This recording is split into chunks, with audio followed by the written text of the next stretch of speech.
In his last start, Yusmeiro Petit was 1 out away from baseball immortality. He may have fell just short, but Petit is building a case to be part of the orange and black next season. The right-hander has dominated on all 3 of his starts, racking up 3 wins and an ERA under 2. Today, Petit gets the ball again, and it's coming up next.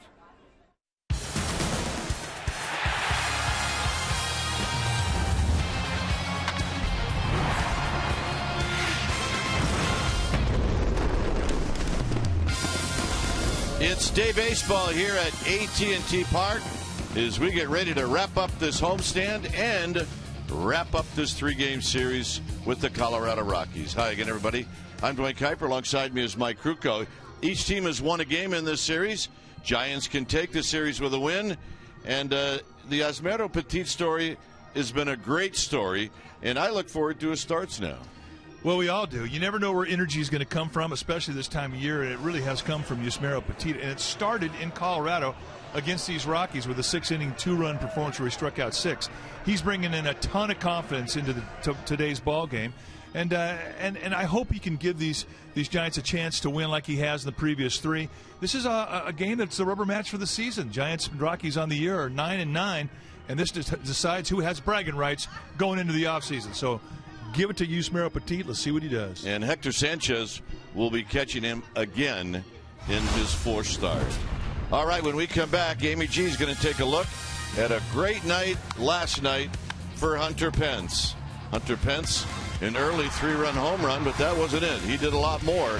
Amy G will take a look at that right after this.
Toyota is brought to you by Jack in the Box. Go big at a participating Jack in the Box with Jack's really big chicken sandwich combos for only $3.99 plus tax. And by Toyota. Do the math and save at your local Toyota dealer. The fans are lining up at the turnstiles to see the Giants this afternoon. They look for a bounce-back win in this rubber match. A win against the Rockies secures the series and a winning record against Colorado this season. Welcome back to AT&T Park. I'm Amy Gutierrez. No surprise, we're talking about Hunter Pence this afternoon. He goes 110% every day. He has started all 145 games so far this season. Today marks start number 146, and last night he reached a couple milestones. It is our AT&T U-verse rewind this afternoon. Hunter gets it started with a 3-run home run in the first. He became the 7th San Francisco Giant to join the 20 home run, 20 stolen base club. And he didn't stop there. He went on to add an RBI double and a 2-run single to match his career high in RBI with 6. Pence now has 79 RBI on the season, and he will be looking to get to the 90 RBI mark for the 4th straight season. All right, we've got the finale of the series coming up shortly. We've got Yusmeiro Petit on the hill for the Giants. Looking for a repeat performance there. That would be fun. Kruk and Kuiper are going to have first pitch and lineups, but after these messages, we're going to check in with our Comcast Sportsnet studios for an update, so stay with us.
AT&T Park at a very nice, comfortable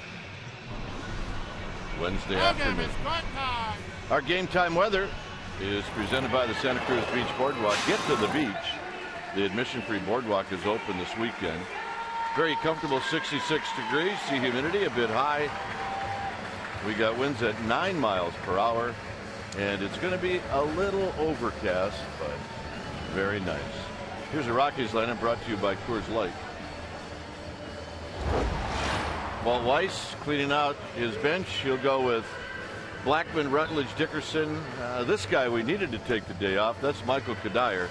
Hit 2 home runs last night. He's hot in September. Arenado, Pacheco, and Culberson. Hitting 8th will be Herrera, and pitching and batting 9th is Juan Nicasio. On the hill today for the Giants will be the right-hander Yusmeiro Petit, and he is the hottest man on the planet right now. He's 3-0. His ERA overall is 2.05. The last 3 starts is 1.71. And look at the walks to strikeout. 30 strikeouts to 4 walks, and just 24 base runners and 26 and a third. When you say how's he doing it, he's doing it with impeccable command with a fastball that's right around 90. He'll 2-seam in, 4-seam it. He really will establish that outside quarter, both righties and lefties, in every at bat. Nice tight little slider, curveball combination. He also throws a changeup. And right now he's pitching with as much confidence as he ever has been in his life. Let's check out the defense playing behind Petit today. For the Giants in the outfield, from left to right, will be Kieschnick, Blanco, and Pence. Crawford and Sandoval on the left side of the infield. Scudero back in the line today after a night game, joined by Belt on the right side. Hector Sanchez will be in the squad, putting down the signs. Buster Posey with an off day. So it'll be Charlie Blackman to lead things off.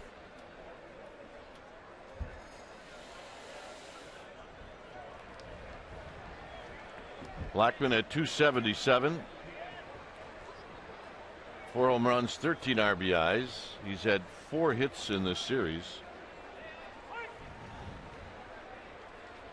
He had 2 hits last night. He scored 3 runs last night.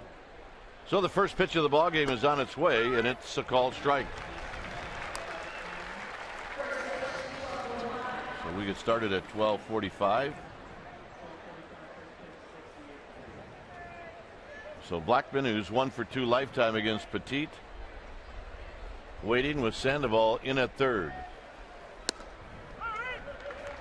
Well, you mentioned in the open, actually, when our talkback with Greg Papa, you like Greg Gibson's strike zone. Well, it's a good zone. He's an umpire that'll look for strikes. And the more strikes to throw with Gibson, the more strikes you get. And he's also a good umpire. He hangs in there well on breaking balls. He doesn't give up on them early, which some umpires will do. And a 3-pitch strikeout for Yusmeiro Petit as Blackman goes down, and that'll bring up Josh Rutledge.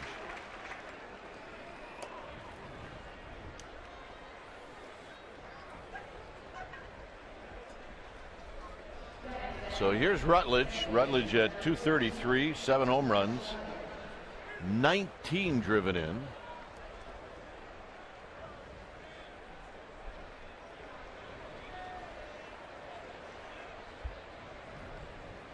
The leather band's got to go. Now, did that come from the umpire, or did that come from Walt Weiss? Well, I don't think the umpire would have made an issue out of it until somebody pointed it out to him. It is a violation of the rules. It's ticky-tack, but, you know, when a guy's 3-0 and he's got a 1.71 ERA, managers try to find ways to break his concentration. And a call strike to Rutledge. We go back to our days with Frank Robinson, where Frank would do that to aggravate the player. He'd do it to aggravate the team, this trickle foul. But if somebody did it to his team, he'd wait and wait and wait just to find something to get back at him. So you look at Friday night, he did not have it on. So actually, maybe it was Dave Righetti who asked him to take it off. Well, Dave can be a bit superstitious, no doubt. Out of play.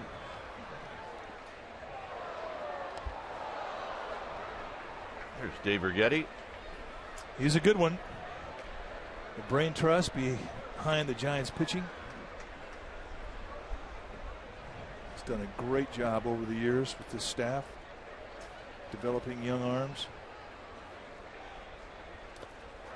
Rutledge down swinging. Take a look at the compact motion. Everything out of the stretch with Petit.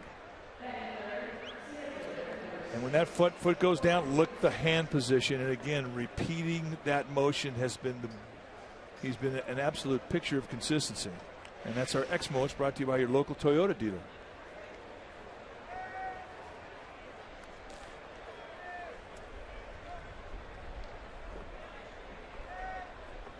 So here's Corey Dickerson. Dickerson 2 for 9 in the series. And that pitch just a little off the plate. He's 0 for 3 lifetime against Petit.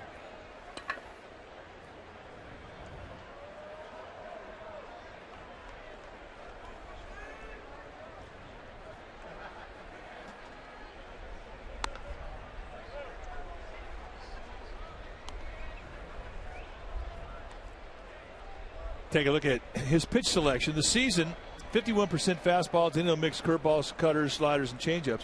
The night of the one-hitter against the Diamondbacks really rode the fastball. The fastball and the slider were his two biggest weapons outside of the curveball. But it was the impeccable command. And you cannot stress the importance of being able to put a pitch where you want it with just incredible consistency. And that has been what has been his biggest asset. And then we're talking about all 3 starts. 2 against the D-backs, 1 against Colorado.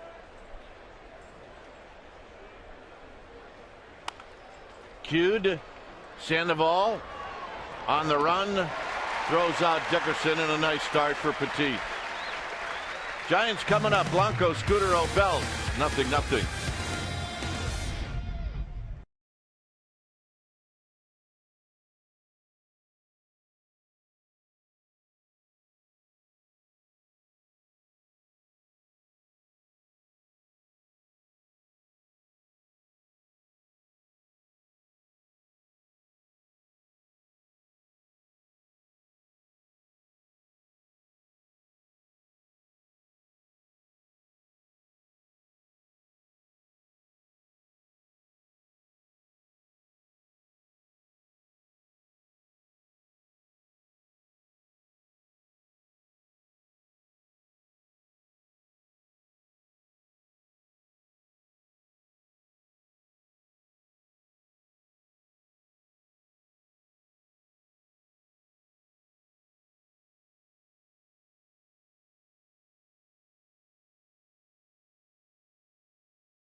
And here's the Giants lineup brought to you by Coors Light. It'll be Blanco, Scooter, O'Bell, and then Hunter Pence. And he is hot in September. Followed by Sandoval, Sanchez, and Crawford. Kieschnick will hit 8th, and Petit 9th. On the hill today for the Rockies is Juan Nicasio. 28th start. He's 8-7 on the year with a 4.68 ERA. He is from San Francisco de Macorís in the Dominican Republic. And when you take your at-bats off of Nicasio, you're going to see a fastball that'll go low to mid-90s. He'll sink and cut that fastball. He's also got a slider that he likes. You'll see that a lot in a changeup. Nicasio, 6'3", 230-pounder, 27 years old. He's in his 3rd year at the big league level. And let's take a look at that defense playing behind Nicasio for the Rockies today, starting in the outfield from left to right. Our old pal Charlie Culberson will be in left field, joined by Dickerson and Blackman. That's your outfield. Herrera and Arenado on the left side of the infield. Rutledge and Kadai on the right side. Jordan Pacheco will be in the squad, putting down the signs.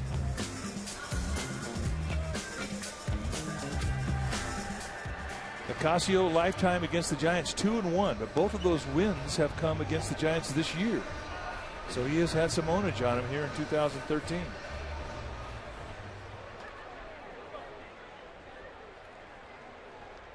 So here's Blanco. Blanco, Scudero, Belt.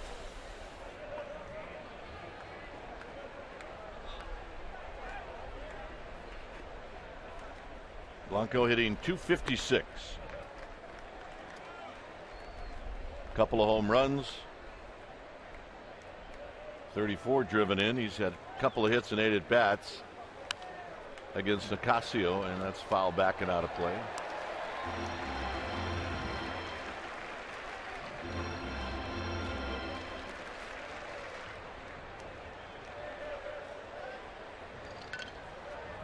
And the 1-1, and there's a line drive right at Kadire. Well, you don't have a lot of range when a ball gets smoked like that. If you're a corner infield playing in on the grass anticipating a bunt, which is where Kadire was, that's just hitting into bad luck right there. That was a good at bat. A little breaking ball down and in, and Blanco smoked it. So here's Scudero. Scudero taking all the way, takes a strike. 4 for 11 in the series as this is lifted out to Blackman in right field. 2 outs. And that'll bring up Belt.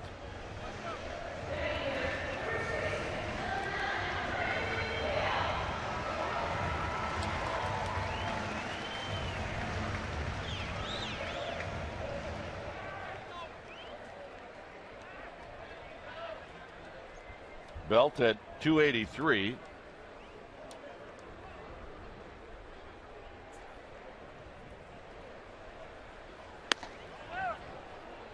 He's only had 1 hit in 10 at bats against Nicasio.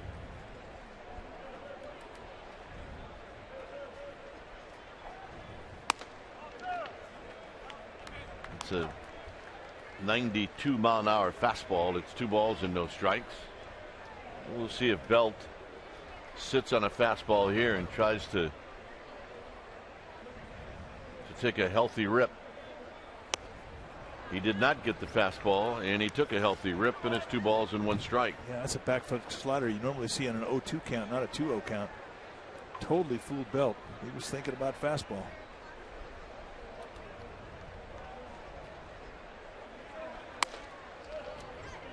So that 92 is high, and it's 3-1.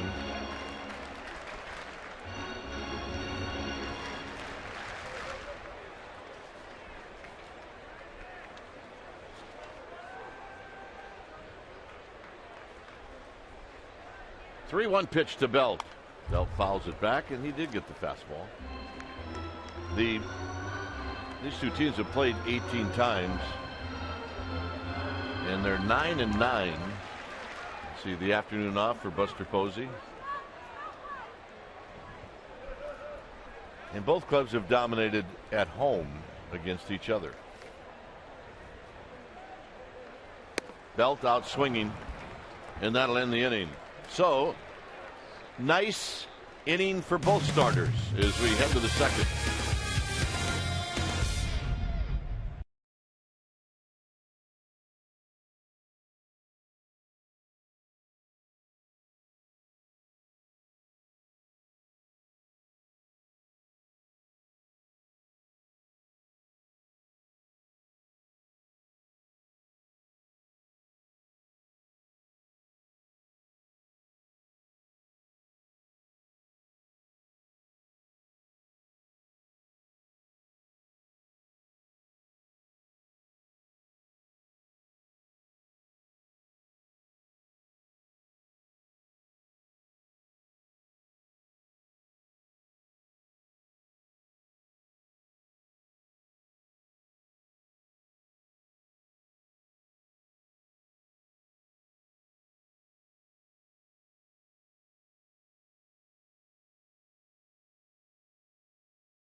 Casino Resort. Cache Creek's Challenger Slot Tournaments. Free entry daily from 2 p.m. to 10 p.m.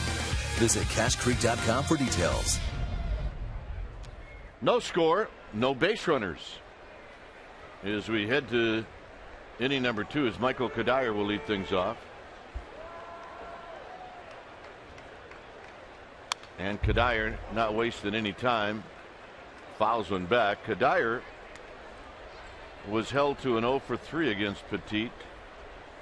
And Petit's start in Colorado about 10 days ago.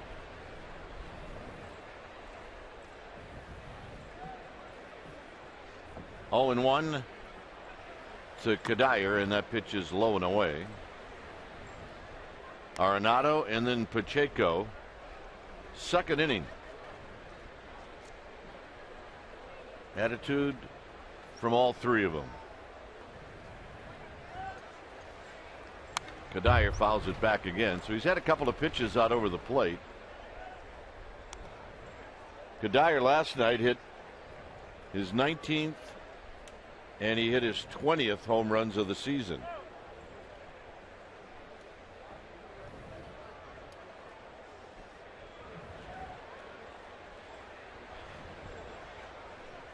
Low, it's 2-2.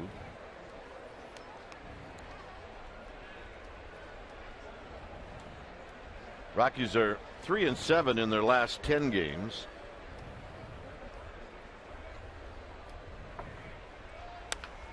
A little pop-up out to right field for Scudero. Let's check in with Amy G. Amy? All right, gentlemen, exciting moment for Hunter Pence last night. He made it into the 2020 club, and he was excited about it after the game, but he was actually kind of emotional about what his teammates said about him. Buster Posey said it's hard not to be a fan of Hunter Pence. He has an impeccable work ethic. Gregor Blanco said the word greatness and that he wants to be like Hunter Pence, and even his own skipper, Bruce Bochy, saying he's amazing. Hunter Pence said having the respect of his teammates means more to him than any milestone he could reach. Gentlemen? Well, that's pretty typical of Hunter Pence. He doesn't like at all to talk about himself. As Arenado got a pitch up, and he likes those pitches up, and he fouled it back. Now that was one in his wheelhouse. And you're right about Pence. He's a very humble athlete. And he just has one way of doing things, and that's 100%.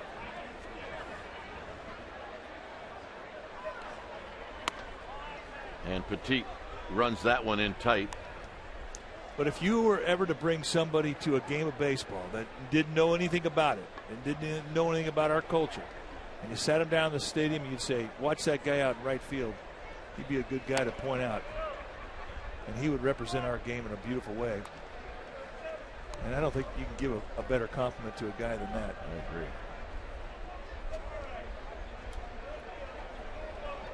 6 RBI nights, second time in his career. Tied the most by a Giant here at AT&T. And that's fouled out of play. It remains 2-2.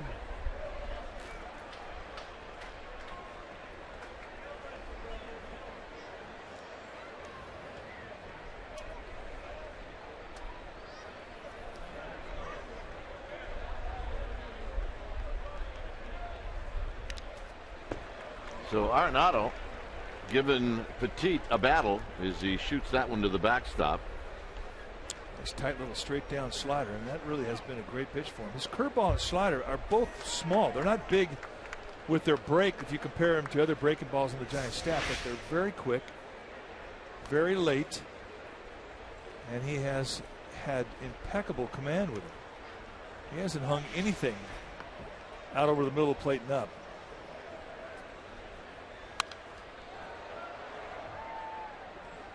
Well, you can see how Arenado right now is diving out over the plate. He's pretty convinced that Petit is going to pitch him away.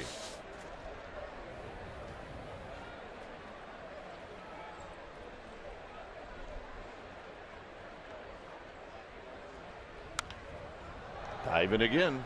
Same spot.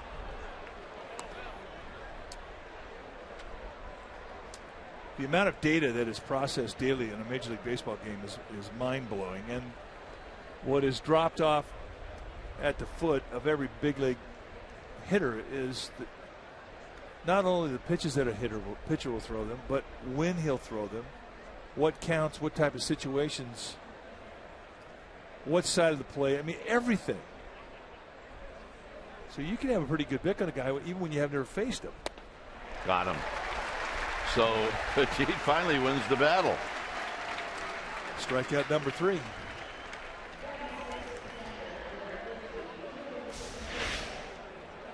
Yesterday, the Giants had to wait till the 8th inning to get their 3rd strikeout in the game against Rockies pitching, or Rockies hitting. You can see again, he's just not a lot to his movement. He's a short arm pitcher. He doesn't have long arms.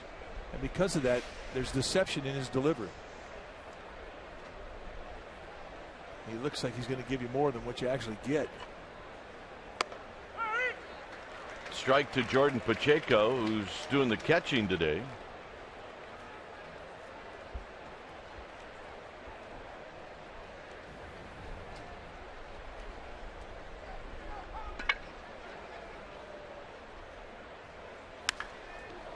And Pacheco hooks this one foul.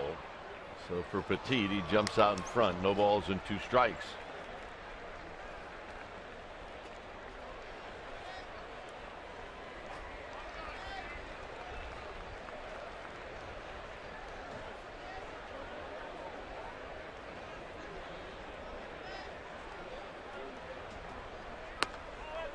And a wee bit off the plate to make it 1-2. On deck is the former Giant Charlie Culberson. It's a good 0-2 pitch, though. That's a paralysis fastball, just off the plate, about 8 inches.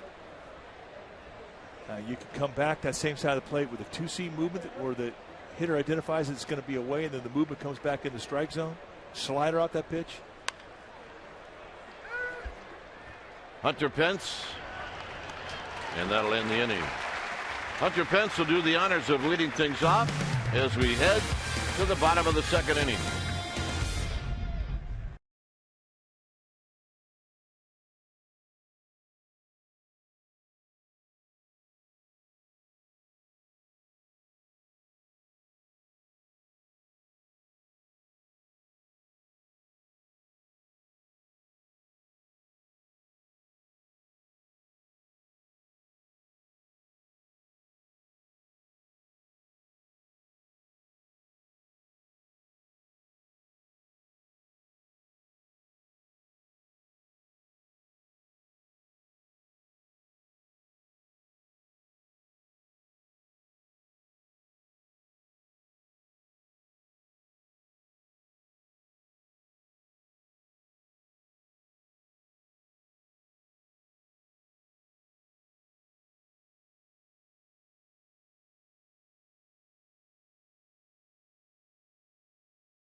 By Cal. Guarantee a ticket to see Cal football host 3rd-ranked Ohio State with a partial plan starting at just $85. On sale now at calbears.com. No score.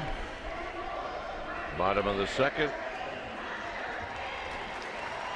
As Hunter Pence will lead things off. Quite a night last night for Hunter Pence. Kadire had a great night, and Pence had a better night. 4 for 5 with 6 RBIs. Although Kadire's 2 home runs really sent the Giants packing last night. There's a strike to Pence. 3 for 11 against Nicasio lifetime with a double. He has been on a roll. He has just been smothering mistakes.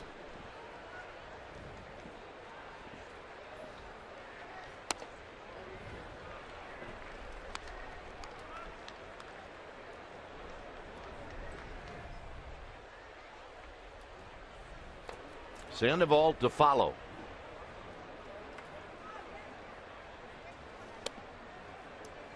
So a good eye from Hunter Pence. Looking for something up.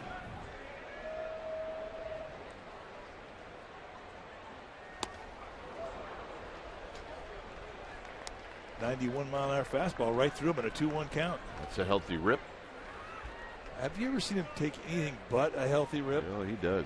He just lets it fly.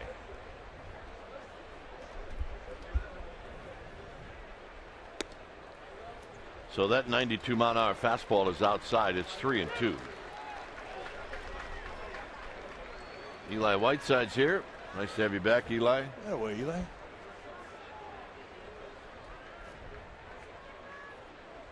And the payoff. And Pence hits a high fly ball to right. It'll be Blackman who puts it away. It's Fan Appreciation Weekend, the 27th, 28th, and 29th.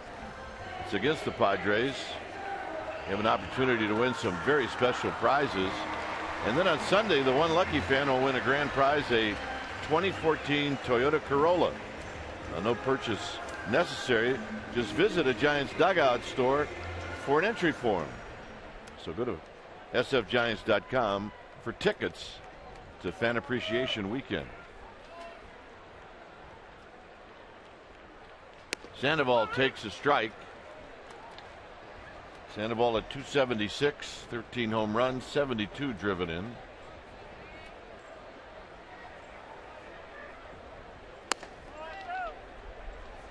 He's had little luck against Nicasio. He's 1 for 12.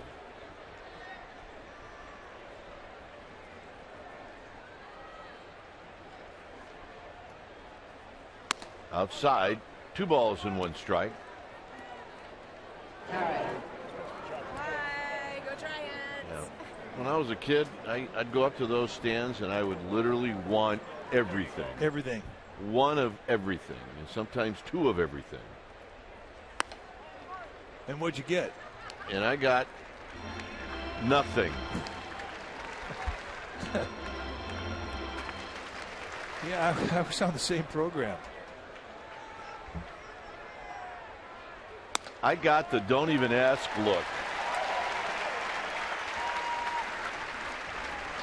Yeah, if I'd asked for that,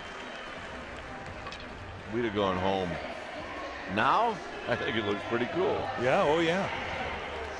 It's all about attitude.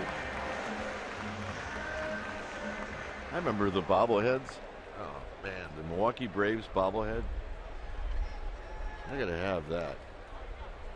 $3.50? Are you serious? Not going to happen. I mean, that's basically what a box seat ticket cost back then. So here's Hector Sanchez. Sanchez takes low. He's right at 276, 3 home runs, 19 driven in. Well, we'd get peanuts. That was a big deal because they had the peanut vendors walking around the stands, but hot dogs were a rare treat. Driven into the gap, but right at Blackman, who was taken away. Triples alley. 2 outs. Nice at bat. Well, that kind of explains a lot of things when we go to Dodger Stadium, and those Dodger dogs in the press room are free. That's exactly right. Making up for lost time. You idolized and wanted a bobblehead. All I wanted was a freaking hot dog. 7th inning, they break them out at Dodger Stadium. Hey, they brought their gloves. They're ready. And then the glove is actually bigger than the kid. It's okay. Grow into it. Here's Crawford, who takes a strike. I always wondered why did the hot dogs taste better at the park? The same way the beer tastes better. It's like Man. There is no better hot dog on the planet than at a ballpark. Oh, my goodness. No doubt. Crawford takes high. Yeah, you could say that about a beer. Absolutely. The Say Hey sausage specialties.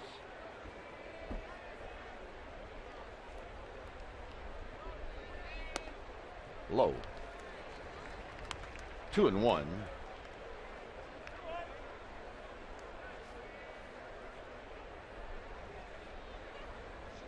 With onions?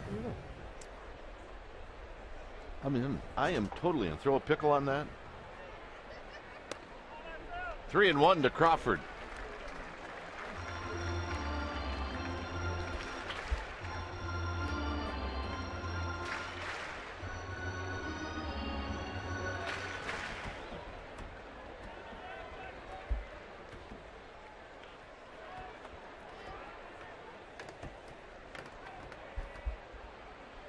Crawford drives one way out into Triple's alley.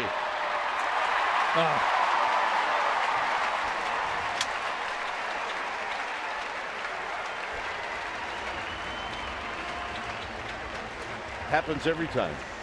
Well, that was an RBI and probably a triple for Crawford. I mean, he just absolutely nuts this thing. And right on cue, here comes Jim Wright, the pitching coach. A fastball is just fat. Right now, the Giants are teeing off on Nicasio. That's 2 innings of hard hit balls. As soon as he hit that thing, I could just imagine him saying to Blackman in right field, catch that one, meat. And there's the bad break. A 1-hop into the stands. But that felt good.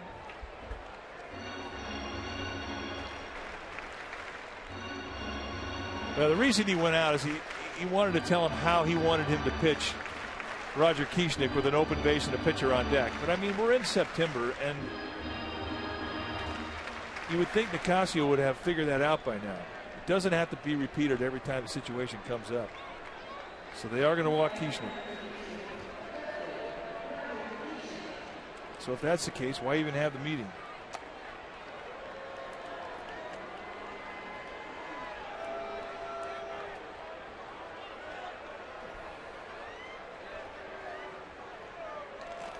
So Petit's going to hit. He's 1 for 11.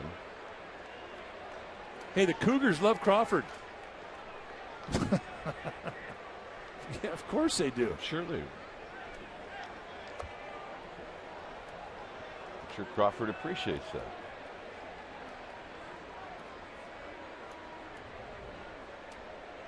So Kieschnick is going to take the walk.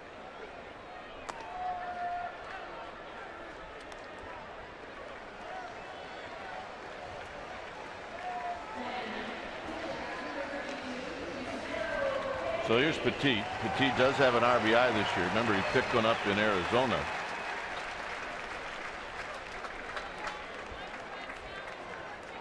So Sandoval, Crawford, and Kieschnick are your base runners.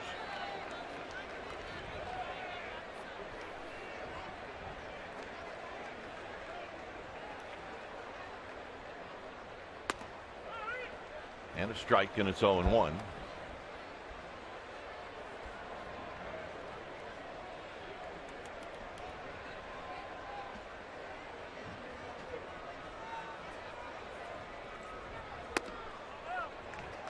Blanco is watching from the on-deck circle. He'd like to hit here in the second.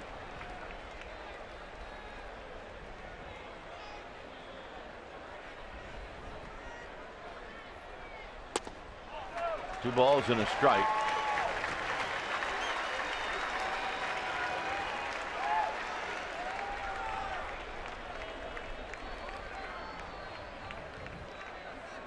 Nicasio needs to throw a strike here. And it's 2-2. That was pretty nasty from pitcher to pitcher. Well, it had a good hard sink on it.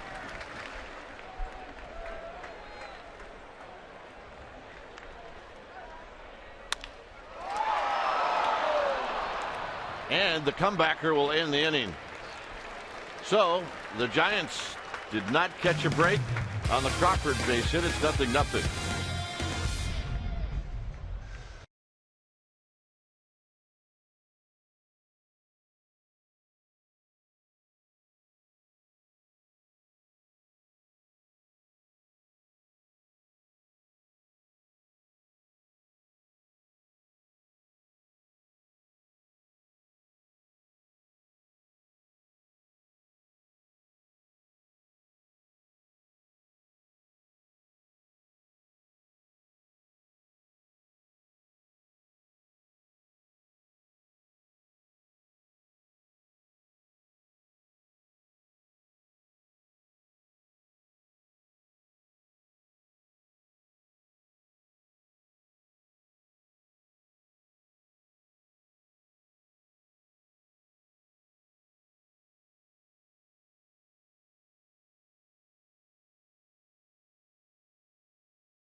Is brought to you by Provident Credit Union Super Reward Checking, a checking account that pays you.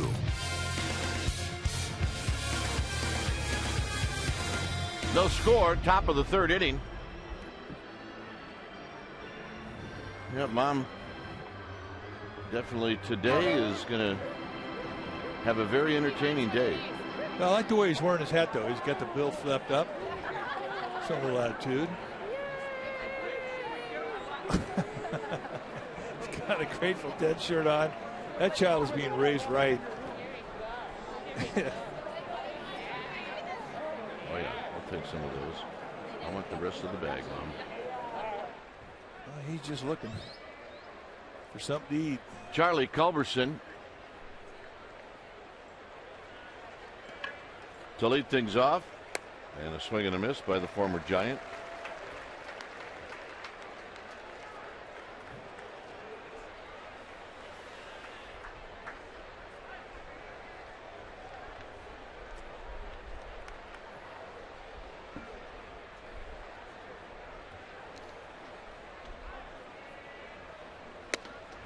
Petit keeps working that part of the plate, and Culberson keeps offering at it. And now it's 0-2.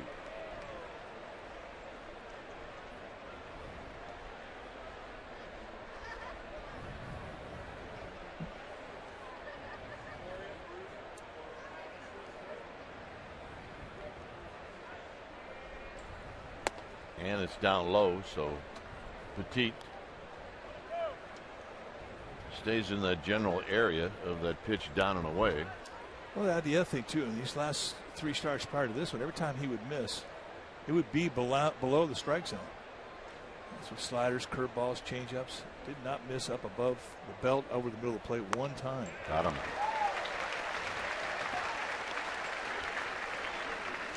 Well, Giants fans, are you on Facebook? We want to hear from you. Be sure to like the Comcast Sportsnet Bay Area Facebook page for breaking news, exclusive features, giveaways, and more.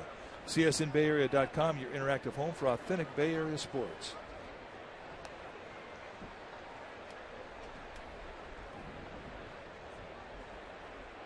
Oh, yeah, good attitude.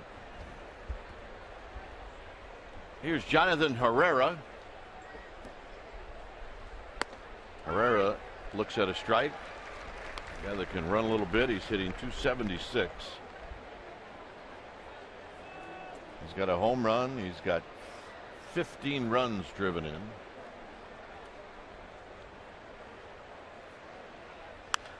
And he lifts this one out of play. Just one pitch after another. Surgical precision. How to cut up a strike zone. and shave the corners of the zone on both sides of the plate with all the types of movement that he features.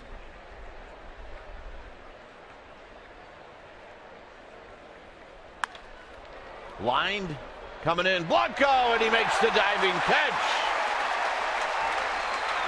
And that preserves the no-hitter. Well, we're going to make it our Ford right choice as we search to pick our words carefully. This is the 8th consecutive out recorded in a row by Petit, and it comes at the great glove work of Gregor Blanco, who has an uncanny knack to make his presence felt in the outfield when a guy's on a roll. Our Ford right choice. Here's Nicasio, who looks at a strike. Nicasio 5 for 33.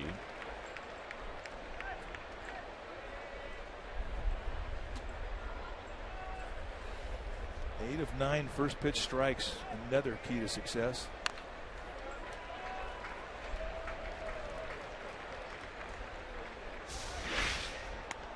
Now with this catch right here, I mean, he's retired 34 of the last 35 guys he's faced. Yeah. Just brilliant glove work. And that'll end the inning. So through 3 innings, Yasmero Petit has struck out 5.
Area is brought to you by the Solar Company.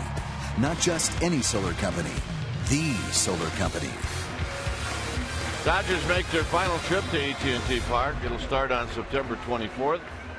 Still tickets available for 3 midweek night games, which start at 7:15. Visit sfgiants.com/dynamic deal to take advantage of $16 Dodger game tickets. Here, important, sfgiants.com/dynamic deal.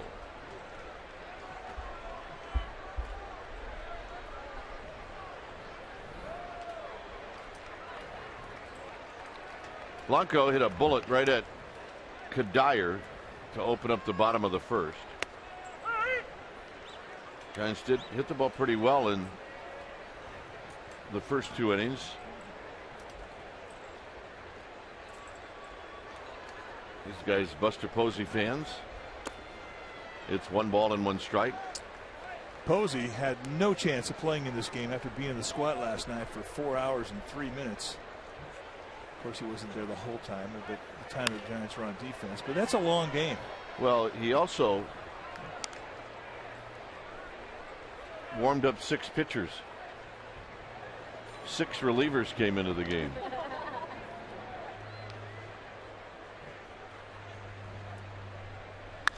Line drive, base hit for Blanco. Very good at bat for Gregor Blanco. This time he gets a reward. A lot of loud contact off Nicasio. We didn't see that in Colorado. Colorado, much different pitcher. He really kept him off balance. Today they're teeing off. Sooner or later they're going to punch through.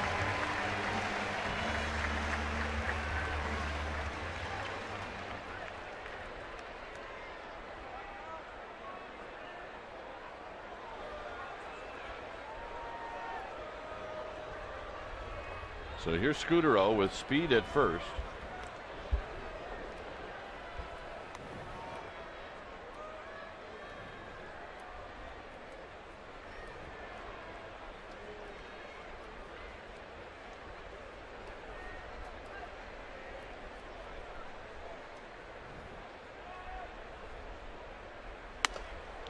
And a bit high to Scudero. Scudero really is at his best when there's a runner at first, and especially with none or one out. He just, for whatever reason, he ups his game and hits a lot of balls into that hole between first and second.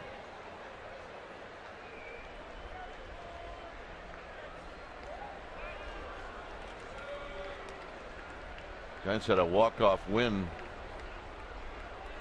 on Monday night, and it was set up with Pagan at first, and Scudero shot a ball into right field, putting Pagan at third, and Belton got the base hit. Pagan may be leaning a little bit. Make that Blanco may be leaning a little bit. Blanco does have 12 steals. He's been thrown out 7 times.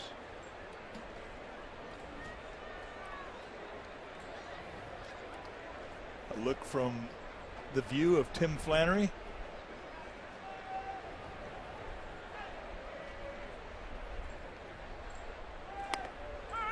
And he gets the call to even the count at 1 ball and 1 strike. Tim Flannery knows the type of arms that he has out there in the outfield.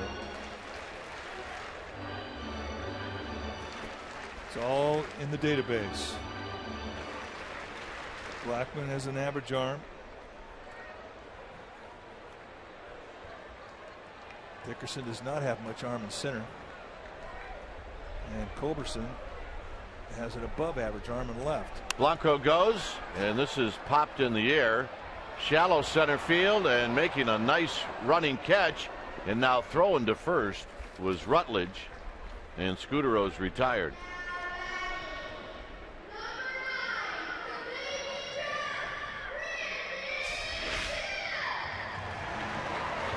Rutledge had a pretty good angle on it. Probably the easiest play for Rutledge because of how close he was. Still a nice effort when you're looking back and you got to deal with sun and wind and all the other elements here at AT&T that you have to deal with on a day game. Not a comfortable play, but certainly one that a big leaguer should make. And he made it beautifully.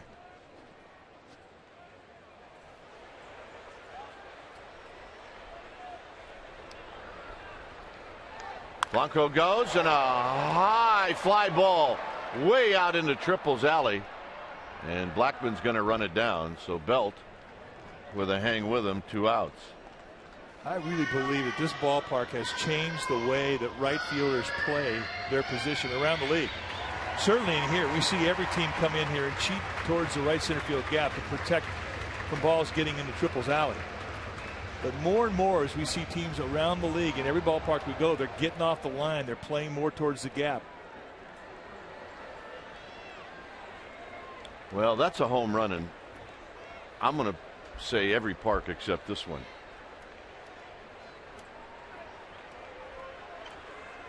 Here it's a big league hang with him. Hit on the ground and a base hit for Hunter Pence.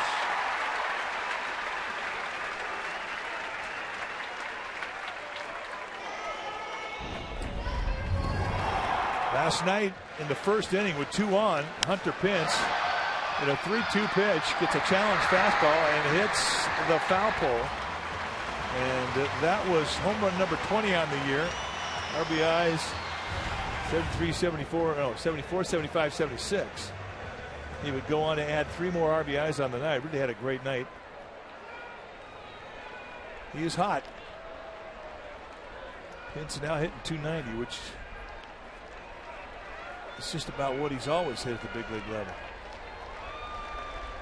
So here's Sandoval.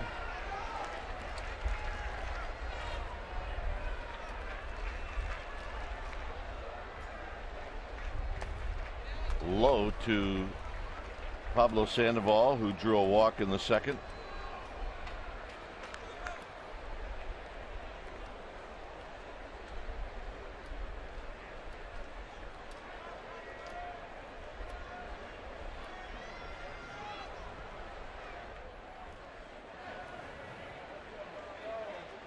One ball and no strikes.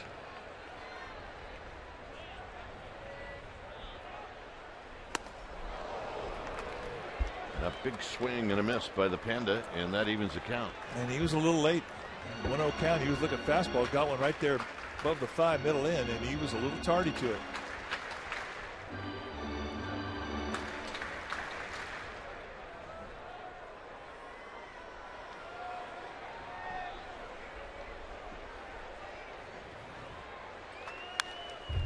Sandoval, another good rip, but Ocasio seems to be a little sneaky in the eyes of Pablo Sandoval today.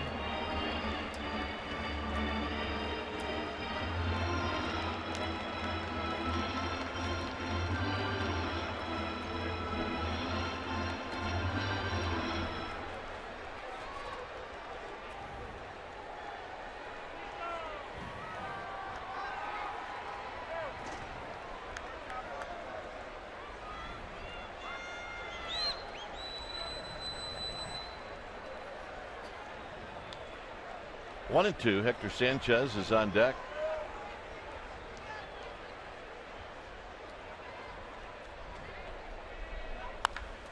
Into center field. That's going to fall. Blanco's going to score. 1-0 Giants. All the balls that were hit hard, well, this one wasn't. And it's the one that knocks in the first run of the game. And it really is one of the best breaking balls that Nicasio's throwing today. And that's a backbreaker for a pitcher. When you make a good pitch, ahead to count 1-2, and that thing's about 8 inches off the ground, and the Panda went down and golfs it right into center field.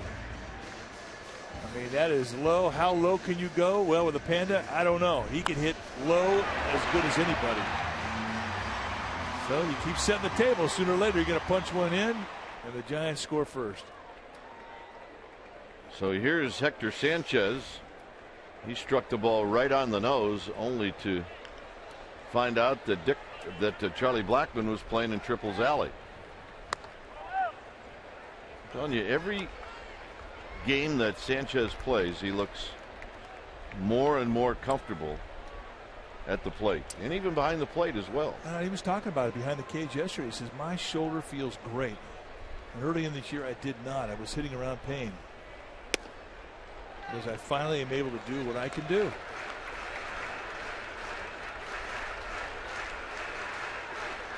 So early in spring, he said I'd have one good swing, and if I swung and missed, my shoulder would light up, and that was it.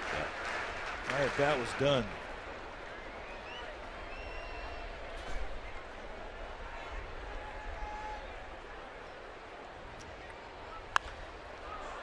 Two pitches lifted down the left field line and out of play.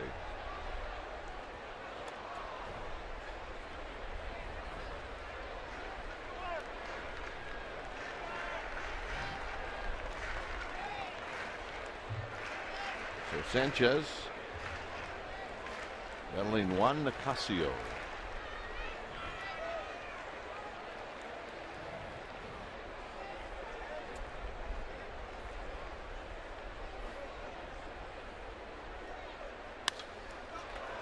In the park to left, Charlie Culberson will put it away, and that'll end the inning. Giants on the board.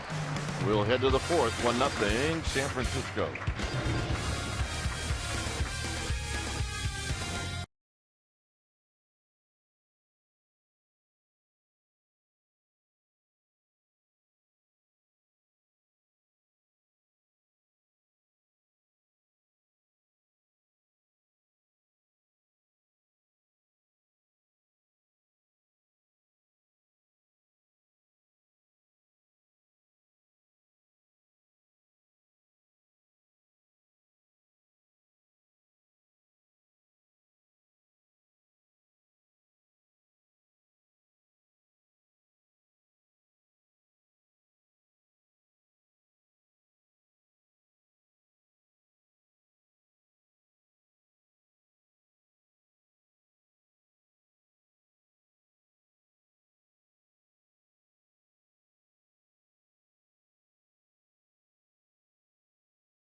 in Giants. The question today: name the last Giants pitcher before Petit to lose a perfect game with 2 outs in the bottom of the 9th. Let's think about that one.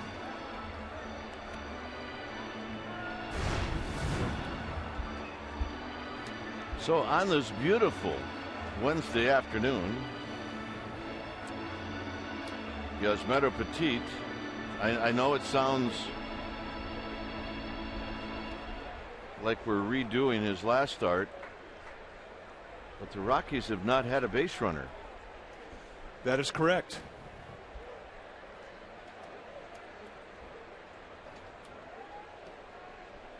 He has been very good. 9 up, 9 down, 5 strikeouts. And here we go, round 2. First pitch. Blanco calling off Crawford, and that's the way it's done. 1 out. And here's Rutledge. Game started at 12:45 here. We're about 55 minutes into this ball game. 55 minutes into last night's ball game. We were still in the bottom of the first inning.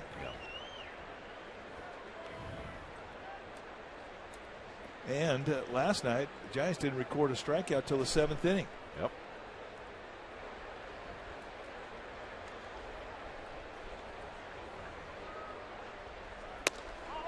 Just nailing that outside location. When he misses, he's missing by the length of a hand span.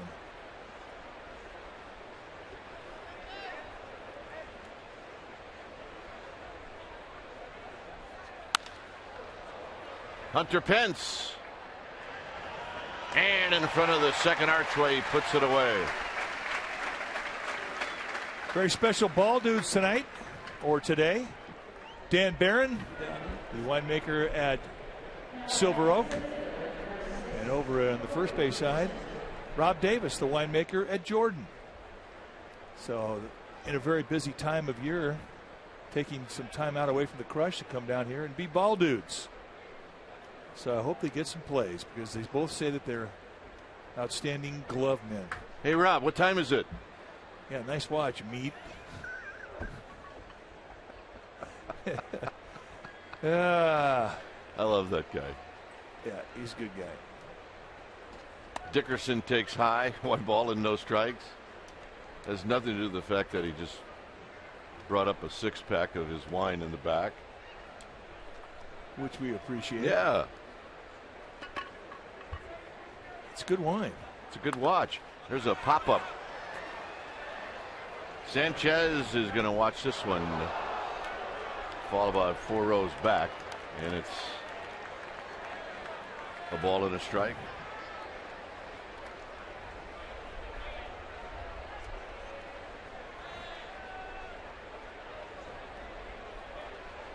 The first thing you learn when you get to pro ball is if you got any jewelry at all on your fingers or your wrists or your arms, forget it. Take it off. And that's why we're giving Rob a hard time. Of which, if we were making some wine, it's likely he would be making fun of us. Which he does quite often.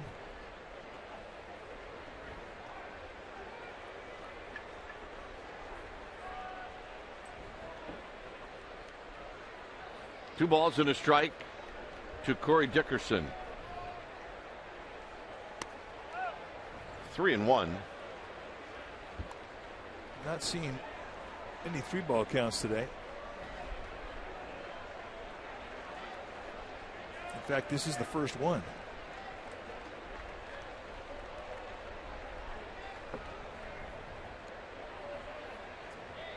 Well, Dickerson's got a shot to get something to hit.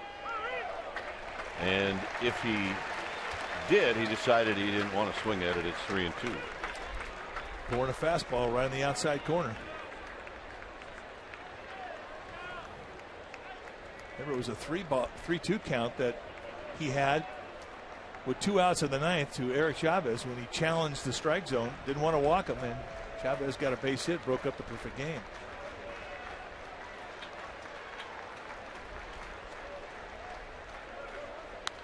Foul back, and Dickerson did indeed get something to hit, and it stays at 3-2.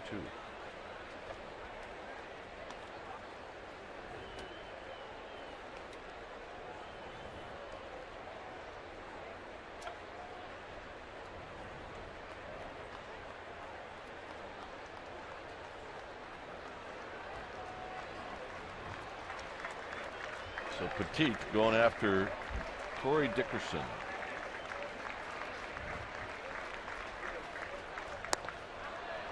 And the walk. So Rockies finally get a base runner with 2 outs here in the 4th. And Petit, who has been in the stretch position since the first pitch of this game, is now going to get into the stretch position with an actual runner on base for the first time. And he's going to face the hottest hitter on this Rockies team.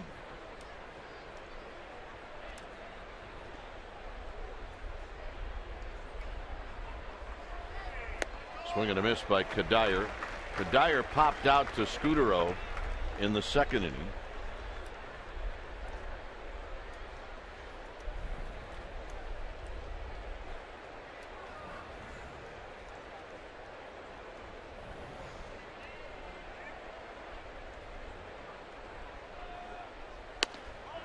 Ooh, good pitch.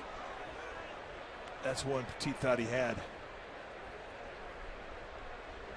And that's one he's gotten in the same location. So a little bit of inconsistency. And that's certainly not a reflection of Greg Gibson. That's a corner pitch.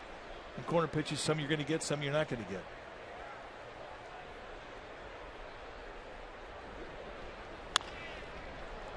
Hit down the right field line. Pence will give chase. And it's going to be caught by a fan. Nice play.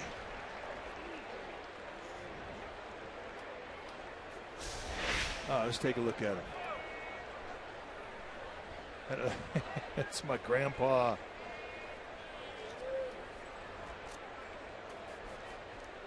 Yep.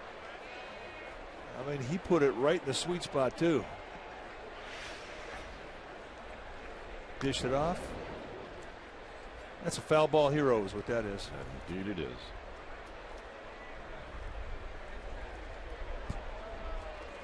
One and two.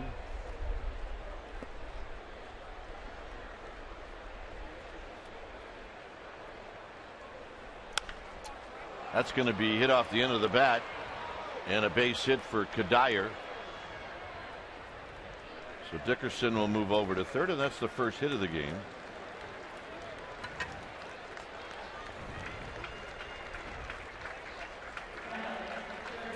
Yeah, you remember Virginia Smith from last night. Take a look at this catch. Well, Virginia Smith from Santa Rosa, you stole the show, and that was half the play. The other half was the little dance she did right there at the end. Yeah, somebody said, I saw a tweet where she signed a contract with Wilson. She was on Giants post-game live last night. She was walking by the set coming out of the ballpark. They stopped her and did a little bit of an interview. That was fantastic. She saved the night, by the way. She did. I wish she would have made a catch in every half inning. We needed her Brad last night. Yeah, they're telling us she was a softball player for nearly 40 years. Little looper to right. Is this going to hurt? It's foul.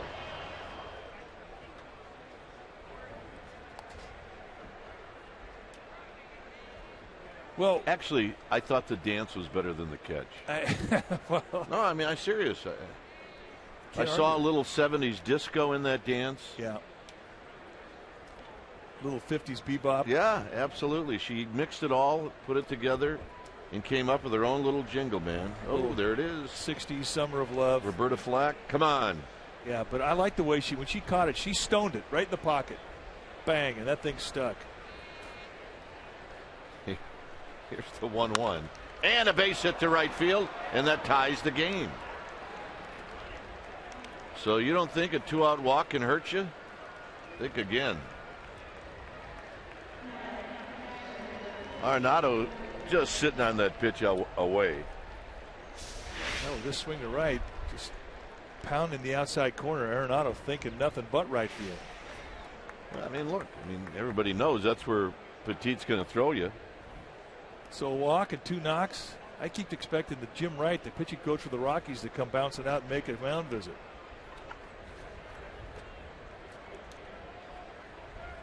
You're not going to get over this, are you? No.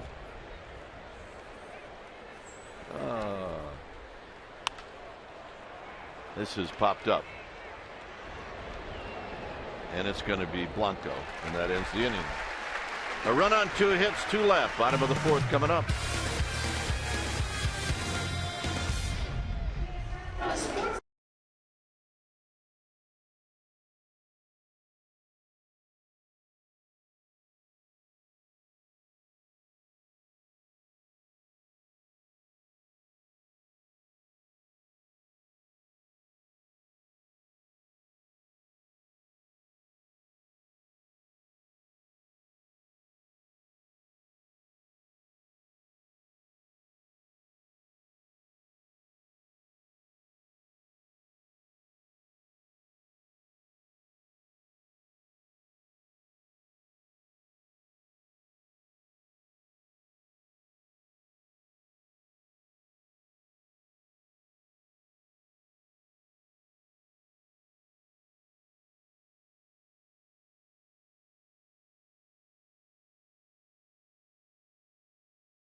Very special family with us, the Georgie family. They're here celebrating their daughter and their sister's life. Natalie, she sadly passed away, gentlemen, this July from an allergic reaction to peanuts. The family's out here raising awareness for peanut allergies. Natalie has a twin sister, a little brother, and another little sister that were able to be the play ball kids today. Check this out. More than 100 people from her school, Our Lady of the Assumption out of Sacramento, came out. They're out in the bleachers today. We've got purple bracelets on to remember Natalie, and she was the Sunshine Girl. This is a special group, and we're thinking about Natalie, and she's with you all the time. Dwayne? Well, let's see. Where is that group? Yeah, that's the group that's right behind the tarp down the left field line, and the other group is in the bleachers. Saw a large group of lilac colored t-shirts. Such Crawford a sad story. Lifts this one high into right field, and underneath it is Blackman. And with one out, here's Kieschnick.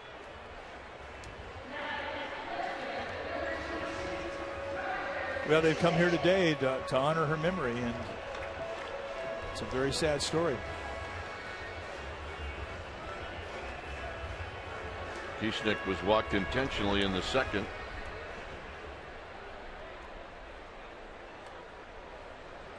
Amy G., who is a mother of 2, came up here to tell us the story this morning. She couldn't do it. She teared up, and that was it. It's a shame that Amy G. does not have any compassion for her job. Here's the 1-0 pitch to Kieschnick, and it's low. 2 balls and no strikes. She didn't know if she could get through that segment right there. That was a little story that she had prepped and prepared for. But she did great. Nice going, name of the gamer. Kieschnick taking all the way. 2 balls and 1 strike. On deck, Petit. It's a 1-1 ball game.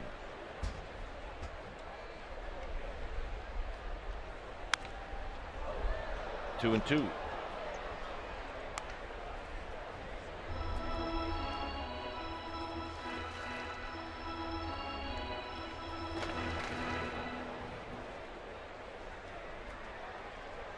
Another foul ball hero. It's 3-2 to Kieschnick. You watch Kieschnick in batting practice, he's killing the ball. He had some of the longest home runs in the game. All of a sudden it goes into a different swing. It's almost like he's swinging not to strike out. And Bruce Bochy wants him to get in the attack mode. Doesn't care if he strikes out. Try and knock it out of the ballpark.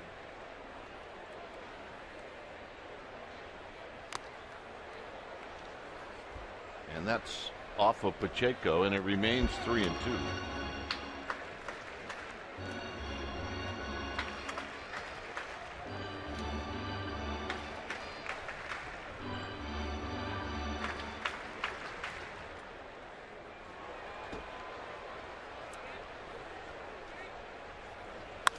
Hit on the ground to second. And Rutledge throws out Kieschnick. All right, time to ask and answer our AT&T trivia question. The question today was, can you name the last Giants pitcher before Petit to lose a perfect game with 2 out in the bottom of the 9th? Marzer base hit. Well, George Hooks Wiltz, 4th of July, 1908. It happened to him. Oh, Hooksy. I bet he threw a wicked curveball. Yeah. You don't get named Hooks unless you have a good hook. Petit. He bounced back to Nicasio with the bases loaded to end the second.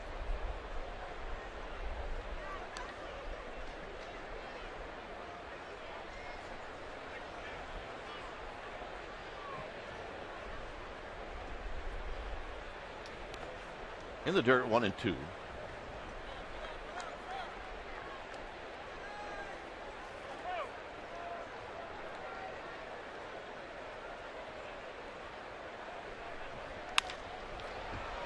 Arenado charges, and that'll end the inning. So a 1-2-3 inning here in the 4th. 5th inning coming up. Culberson will lead things off.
Hunter said, I gave it my best effort, but it wasn't enough. A low liner in front of me.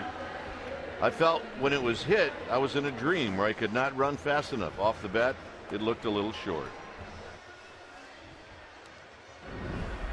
A 3-2 count, 2 outs, top of the 9th. 1 strike away from a perfect game. And a sinking line drive, and he was just about 3 feet short. You see the reaction from Petit. And afterwards, you can see Pence came up to Petit and said, my bad, which, I mean, there was no chance he could catch that ball, but he felt so bad that he couldn't, that he wanted to tell his friend that he was sorry. That is about as good an effort as you're going to see. Here's Culberson.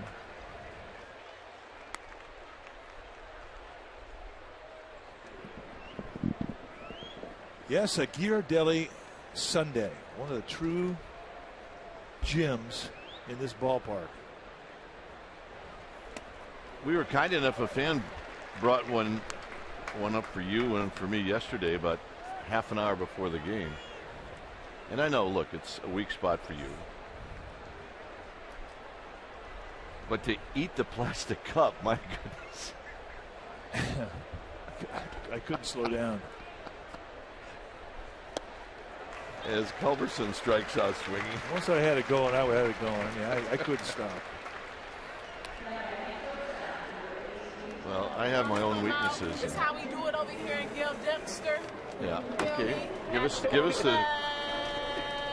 the full deal because we're thinking about it. Come down here. I'm talking about come down here and get your Sunday all day. She makes a good one. I'm not sure there's such a thing as a bad one. Oh, man. Good attitude. Oh, my goodness. That's the line that never stops. Foul back. Nothing in 2. All right, there's the starters. Kane has had a perfect game, 3 1-hitters. Lincecum has had a no-hitter. Bumgarner 1-hitter, Petit a 1-hitter. Crawford's going to have to hurry. And a strong throw, and they got him. I mean, I pitched 13 years. I didn't have a 1-hitter. Or a no-hitter. Best I could do was a 2-hitter. Yeah, but you just didn't have very good defense behind you. Otherwise. That's the best part about that team. They could pick it. No, I'm talking about with the Cubs. That's when you had your stuff. That's when you had your no-hit stuff. Oh, man. Remember, I saw it in spring training. Here's Nicasio. You could get off that bus in Tucson and you were bringing it. After the 2.5-hour bus ride. Go down there for your first start of spring. It's a 2-inning stint. And all I would do is practice throwing out of the stretch and backing up third. I did not like the Tucson trip. In those days, the Indians were the only team in Tucson, and there was what, 5 teams, 6 teams in Phoenix, maybe 5, maybe 4, and 1 in Yuma and 1 in Palm Springs. Well, the Angels were in Palm Springs, Padres were in Yuma, Indians were in Tucson. We had Cubs, A's, Giants, Brewers, and that's it. How things have changed. I think the Mariners were there too. When the Mariners came into the league, yes. Because they went to Tempe. But that was the big road trip in spring training where you had to go from Scottsdale to Yuma to Palm Springs. Yeah, but you spent the night. Yeah, 2 nights. Tucson, there was nothing. Forget it. I mean, there was one spring where we went to Phoenix 4 days in a row, and they would not let us spend the night. So it was, you had 4 days of sitting on the bus. That's bad. That's when spring training would feel like it was 6 months long. We weren't smart enough to do my back is stiff. We should have. Now you guys are psyched you were getting a free hamburger. Stop in Casa Grande for a burger. 3-2 to Nicasio. Well, he could have given it to him, but he chose not to, and that's a 2-out walk. Second walk of the day. Remember, the inning in the 4th started after 2 quick outs, and then there was a 2-out walk and then 2 knocks, and that's what put the run on the board for the Rockies.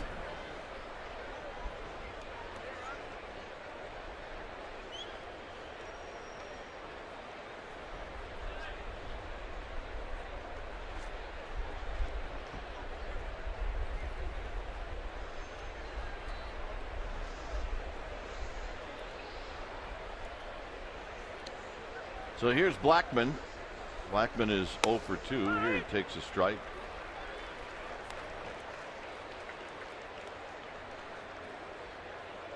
That guy was born to wear a sombrero, and he wears it well. Is he asleep? Yep.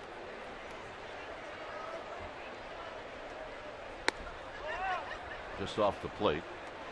1 ball and 1 strike. I'm trying to figure out if guys like Petit umpires like or dislike, because either they hit the outside corner or they miss by 3 inches.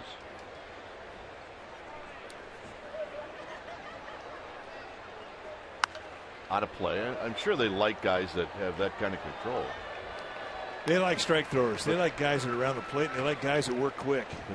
But already in this game, Gibson's had 10 pitches that he's had to really think about. Yeah, and about half of them have gone to Petit, about half of them have not gone to him.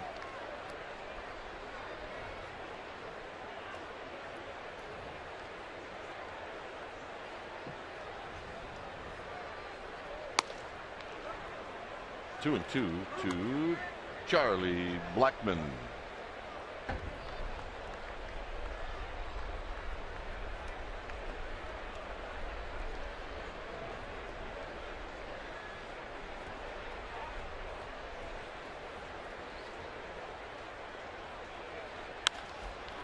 Crawford's going to grab this, and that'll end the inning. For the Giants, top of the order, it'll be Blanco to lead things off.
Give out a shout out to the San Jose Giants. They actually did lose last night, but now they are dead even with the Visalia Rawhide, 2 games apiece in that Northern Division Series, and they play tonight, gentlemen, Municipal Stadium. First pitch 7:05. Check this out. If you bring any Giants game ticket from San Francisco Giants, they're going to give you 2 San Jose Giants tickets for free. So go down there and help them out. Municipal Stadium, first pitch 7:05. Go San Jose, guys. All right, Amy, that's a pretty good deal. Yeah, indeed. Go San Jose Giants. Been following their year. They got a lot of great prospects coming up. They've had a sensational season. What's new? It seems like they always do. We wish them the best of luck. Blanco led off the 3rd with a single, and he scored. And he's had 2 really good at bats. Here he takes a strike.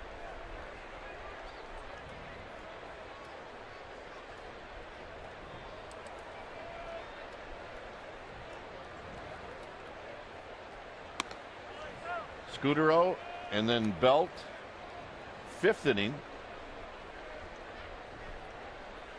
It's getaway day for the Giants. They will leave after the game for Los Angeles.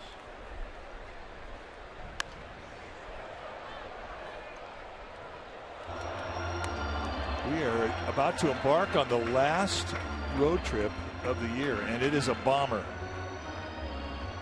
I packed 11 pairs of underwear. Yep, as did I. 1-2.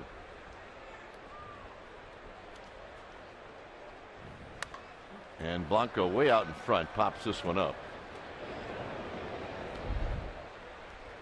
One out as Scooter will step up.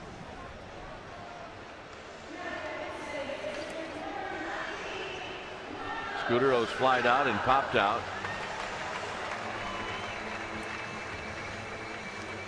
Think about New York for a week. You just look now with the internet, you can find out exactly what the weather's going to be like, but you just don't ever know this time of the year. Well, it should be low 70s with not a whole lot of chance of rain and some cool nights. All right, I'm going to see if you're telling the truth as I check things out as we speak. And this would be for Monday. Scudero takes a breaking ball for a strike.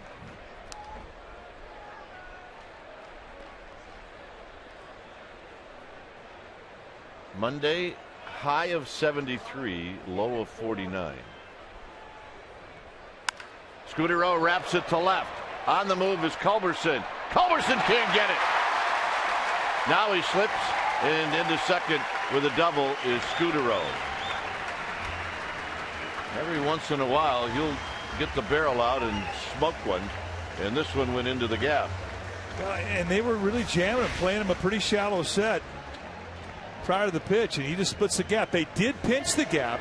They had Culberson in left field, more towards the left center field gap. So he really takes on the defense and beats it with length. Culberson, a natural infield, still trying to learn the outfield position.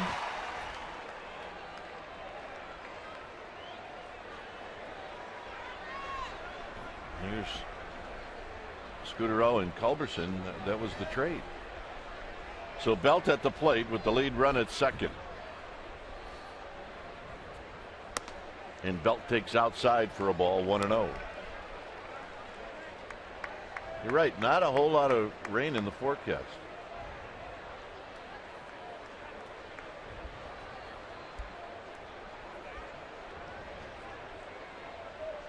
The 1-0 pitch. Belt takes high. It's 2-0. What about Los Angeles? What do you think? Warm? I think it's going to be mid-80s to 90s. Warm.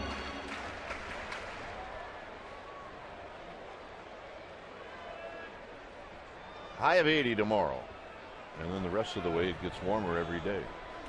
83, 87, 88. The 2-0 pitch to Belt. 3-0 to Belt. A couple of gamer babes, they're feeling it. They got their orange on.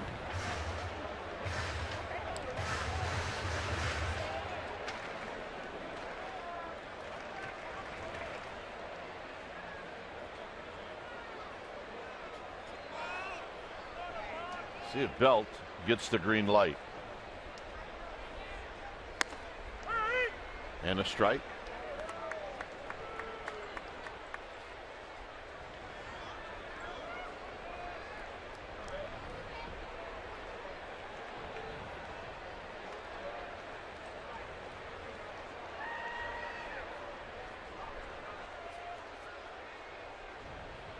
Three and one. Swing and a miss. 3-2. Ooh, he had a hanging breaking ball too. That'll be one thing that Brandon Belt will look to improve upon next year, and that's his hitting in day games.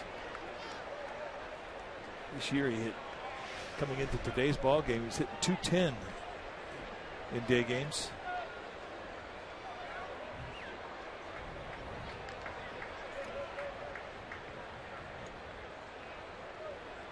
And Belt stays alive. He got an off-speed pitch.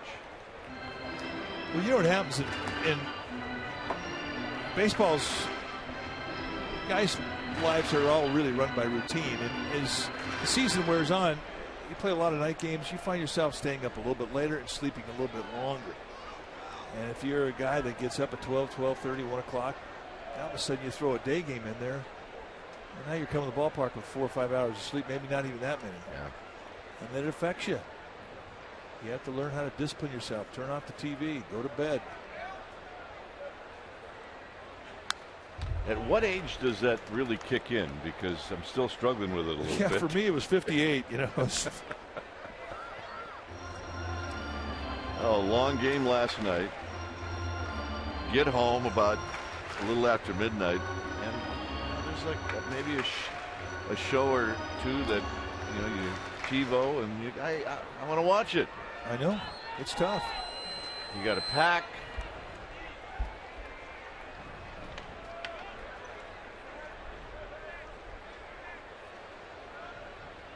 Three-two pitch. Because you know what tired broadcasters do? They make mistakes. Lots of them. But if you look at Brandon Bell, I mean, he's coming into this at bat hitting 282. Now that's a good year. Well, he's hitting 210 at day games, and he's had 140 at bats. He's 30 for 140.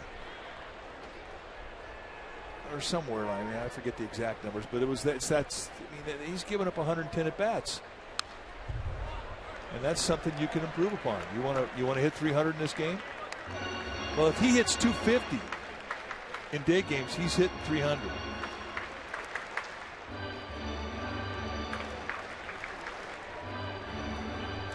Well, the more you see a player in Bruce Bochy and the coaching staff, the more they know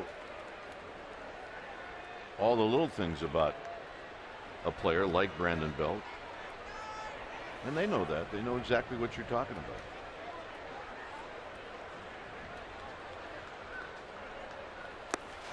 And that's a pretty good at bat from Belt. 10 pitch at bat, and by today's standards, that's devastating to a pitch count. And here's Jim Wright, the pitching coach for the Rockies. You know, if you give you the best scouting report on a young player, his mom. Yeah. Or his wife.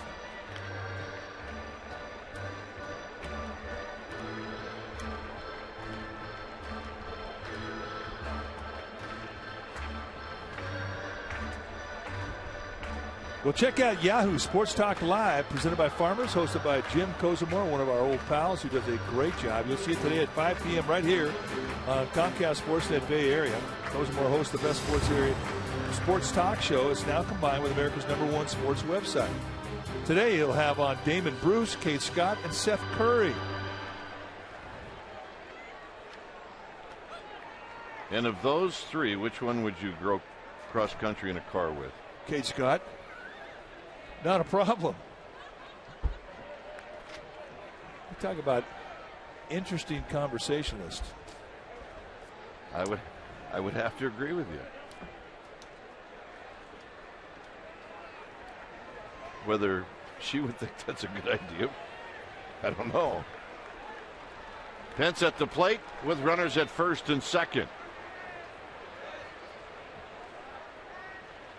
And Pence takes low. Pence is flied out and he's singled.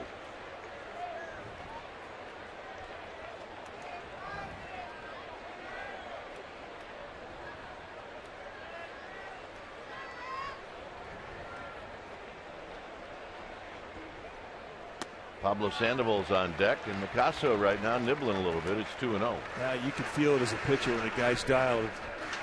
You just don't want to throw a strike.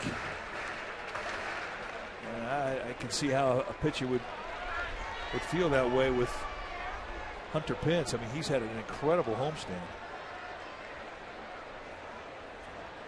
417 with a couple of homers, 7 RBIs. That's in the 7-game homestand leading up into today's game.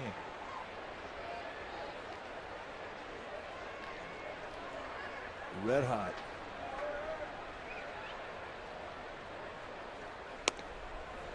And it's 3-0. And he really doesn't have an open base here. I know there's runners at first and second, but you don't want to ever walk the bases full when there's 1 out or no outs. And this is when you might turn Hunter Pence loose on a 3-0 challenge fastball. Absolutely.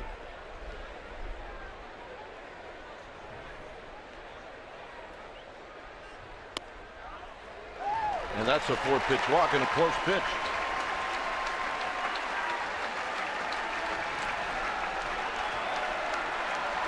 So here's Sandoval in an opportunity where Sandoval could give the Giants the lead.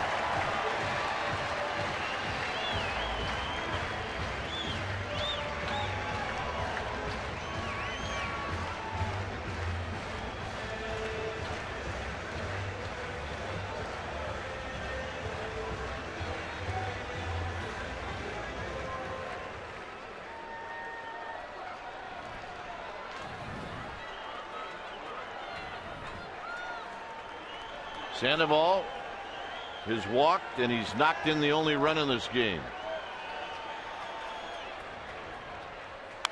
And he fouls this one out of play.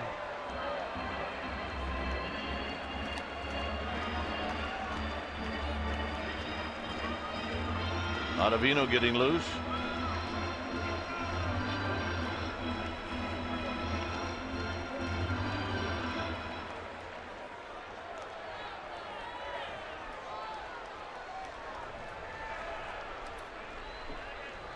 Scudero, Belt, Pence, and the 0-1 delivery. And it's high to Sandoval. 1 ball and 1 strike. So the big hit is what the Giants are looking for right here in the 5th inning, with Sandoval waiting. And Nicasio deals. And this is a little flare, and it's going to be caught. And that got in on the hands of Sandoval. And that'll bring up Hector Sanchez.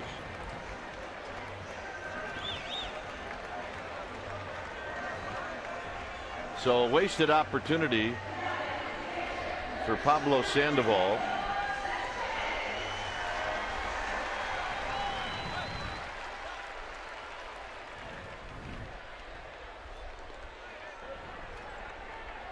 Sanchez can save the day here in the 5th.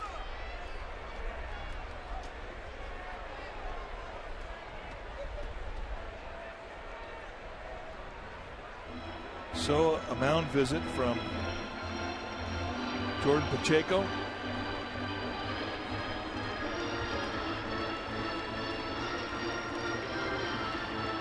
.91 pitches for Nicasio. Well, I mean, he's really spent a lot of time in the stretch today too.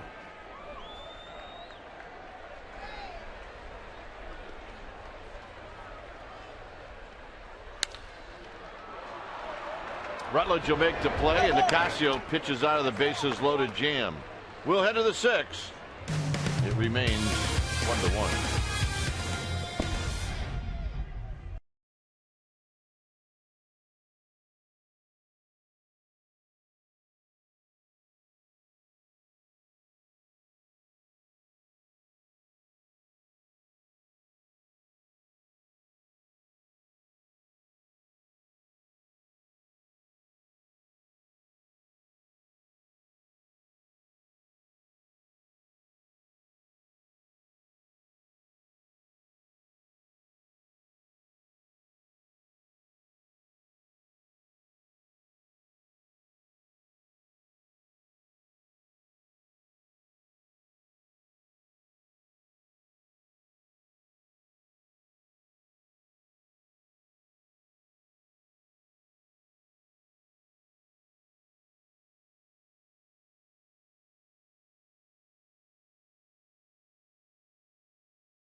Happened on September 11th, 1983. Mike and I were there. Atlee Hammaker struck out a career-high 14 Astros, but was not involved in the decision when the Giants rallied for 3 runs in the bottom of the 9th to defeat Nolan Ryan, who had fanned 11. He was something else that day. And Atlee was a really unusual guy. I mean, he's a low 90s guy with big-time sink on his fastball, a hard slider. Madison Bumgarner struck out 13. Mike McCormick had a 13 strikeout day. Ray Sadecki, Billy O'Dell. But Atlee Hammaker on top of the heap, and he stared down at Nolan Ryan. Atlee's pitched well years after that, but he was really never the same after the 83 season as far as his stuff. I mean, he had some crisp stuff and kind of hurt his arm right around the All-Star break. Good guy, good teammate. It's Rutledge, Dickerson, Kadire. No balls and 2 strikes to Rutledge, who struck out and flied out. That was pitch number 76 for Petit. He's been very economical with his pitches.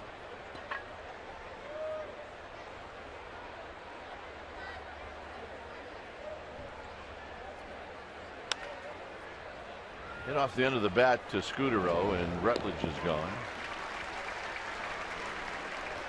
Hey, one thing that Petit has done an exceptional job of his last 2 starts, getting the leadoff hitter. I mean, you look at the last 2 starts, in 15 innings, he's gotten every one of them out. Every one of them.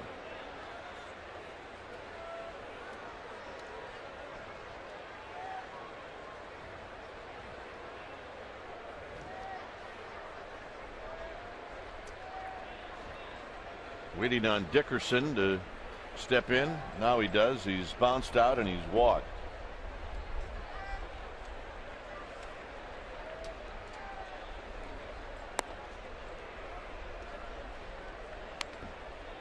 Best to face Kadire with nobody on and 2 outs.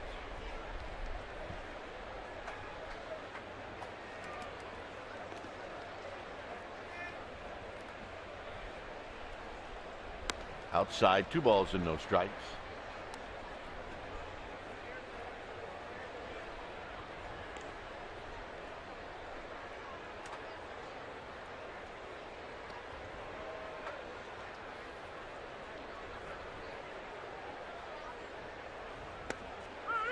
And a strike to make it 2-1.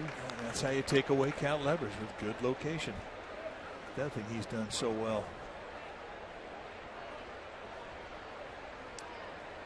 So well, so consistently.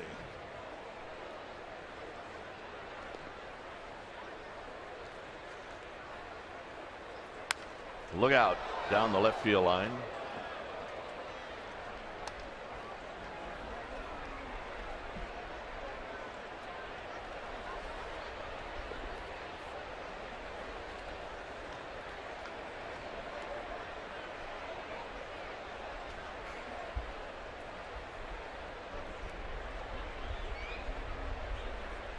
Two balls, 2 strikes.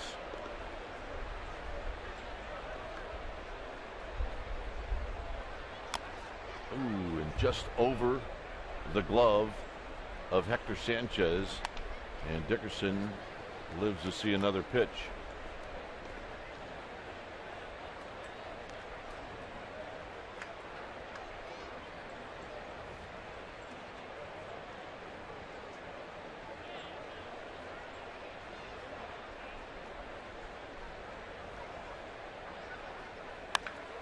And to right field, a base hit for Dickerson as he dug that one out, and it's a 1-out single.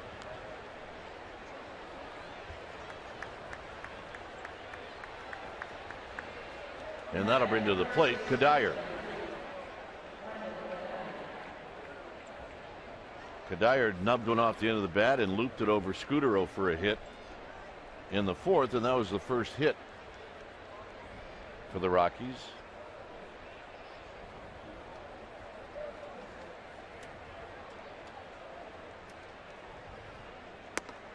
Outside to Kadire. Pitch count wise, 84 now for Yasmero Petit.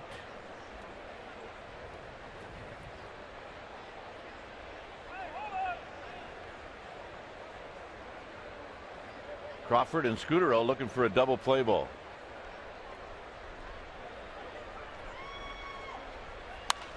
And that's going to be down the right field line and out of play to even the count.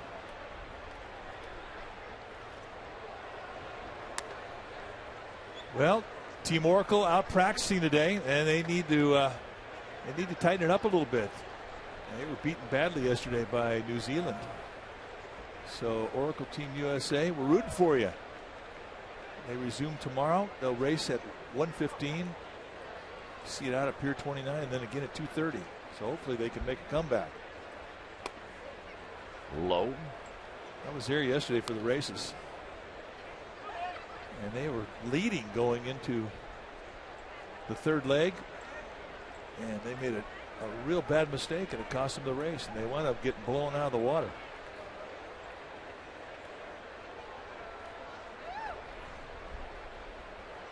Two-one pitch to Kadire is foul back on a healthy rip. It's 2-2. Found one thing out about America's Cup racing. I didn't know you could do that, but they're scheduled for 2 races yesterday. After the first race, they have a postponement card they can play.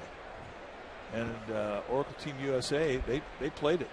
I think you should be able to do that in baseball. Oh, yeah. Lose the first game of doubleheader, say, you know what, we're going to postpone the second one. We're good. Not sure how that would go over with the fans in attendance. They might be a little upset by it. But they went out after the postponement, and they went right out and started practicing. Took infield. Working on a few things. 2-2 to Kadire.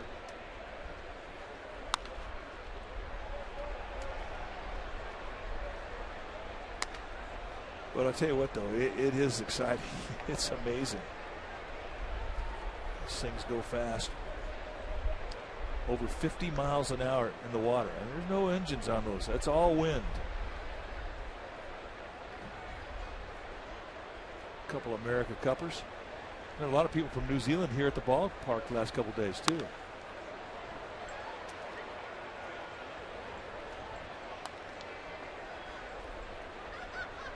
In fact, one of the guys on the Oracle team threw out the first pitch last night. That's right. So we wish Team Oracle USA all the luck as they continue the quest to keep the America's Cup here in the States. And Kadire continues to stay alive. That was pitch number 90. One guy can kill your pitch count.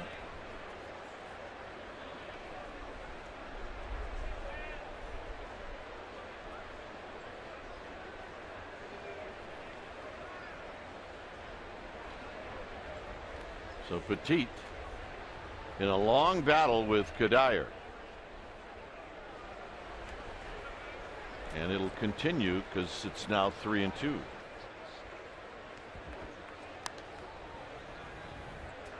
This is Joe Spooner, a grinder on Team Oracle. How'd he do? He threw a changeup. I mean, look, you can throw a scud. That's right. A lot of guys will swing at that.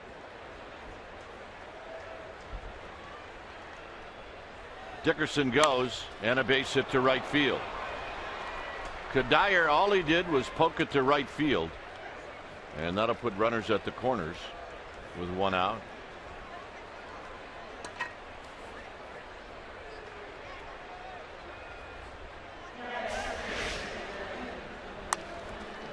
Just nice control of the bat head, and I think that's the one thing about Kadire's style that is impressive, is that he's got pop in his bat, and he can hit for average. But he can also do the little things like hit behind a runner, use the open right side of an infield. Tough guy to strike out. Just a big league hitter. He has definitely found a home in Denver.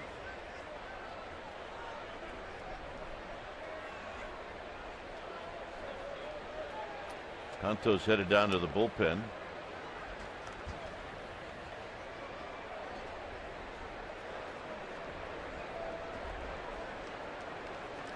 Well, Nicasio got out of a mess in the bottom of the 5th, and now Petit's going to have to do the same here in the 6th.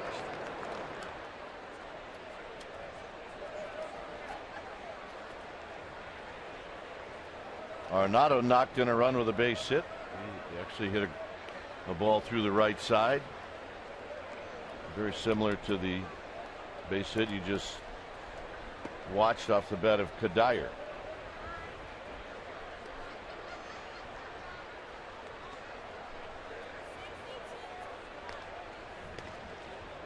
Kadire with 10 steals. And you got to pay attention to him. And I think he steals a lot of bases when pitchers go to sleep on him just because he doesn't look like a base stealer.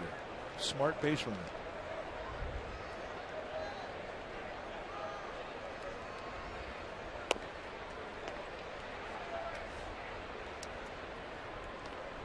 So it's 1-0 to Nolan Arenado.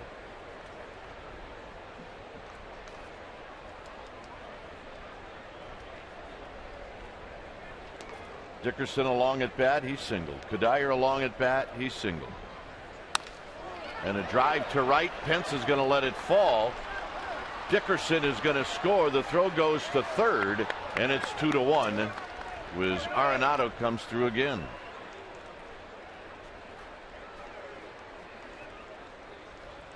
So another pitch away and another base hit the other way.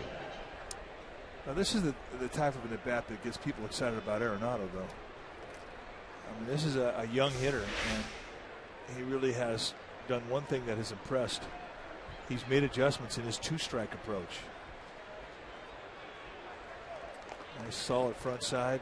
And he kind of looks like Todd Helton from the right side. Just a solid front side. Plants those legs, really puts his lower body in position to drive the outer pitch the other way, and that's exactly where he took it. Here's Pacheco. And a strike to Pacheco.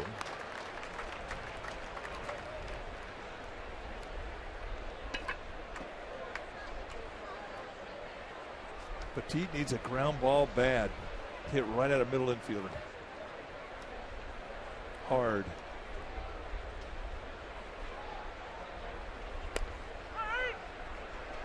And he gets the call. It's 0-2. It's limit the damage time right now for Petit. Yeah, he's pitching for the strikeout now. Runner at third, one out. He's way on top of Pacheco.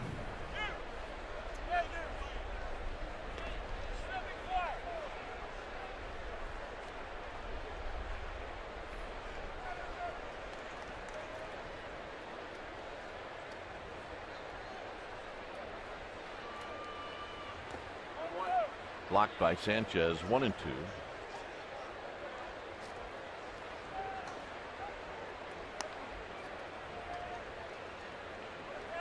Culberson is on deck.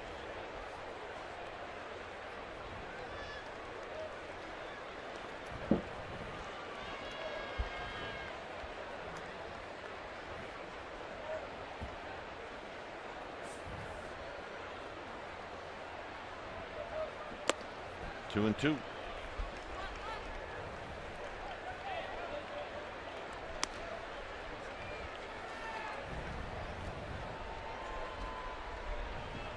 Now, 24 pitches this inning.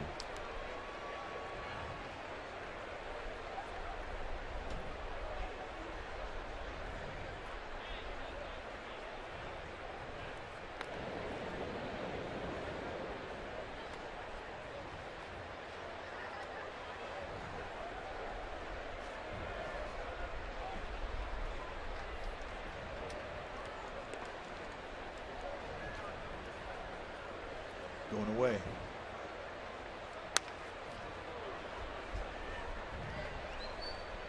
Check swing foul, so we'll reset and do it again. Kadire's at third. Arenado is at first.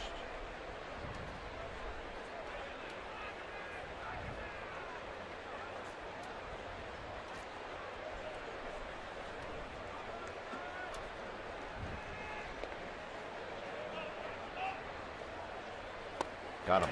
And that's what he was pitching for.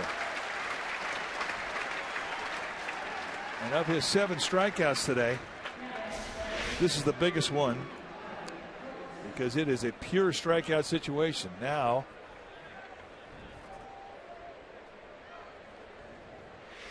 he can relax a bit and just try and take the sting out of the at-bat of Charlie Culberson.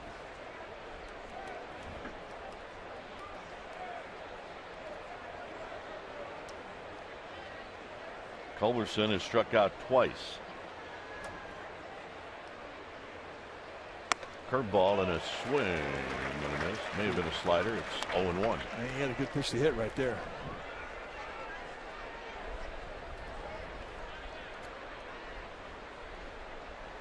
His line against the D-backs, 9 innings, complete game, 1-hit shutout today.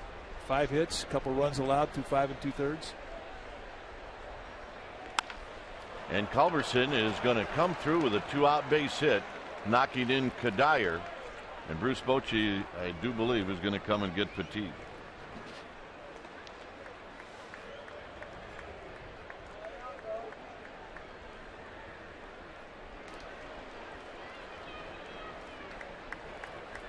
So 4 hits in the inning. When it's time for a change, think Speedy Oil Change and Tune-Up. Your oil change, tune-up, and smog experts. We'll be back.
Sportsnet period.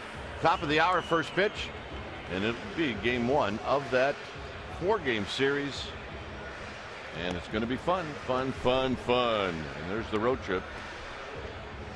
The Saturday game is an NBC game. It's a 3-1 lead for the Rockies.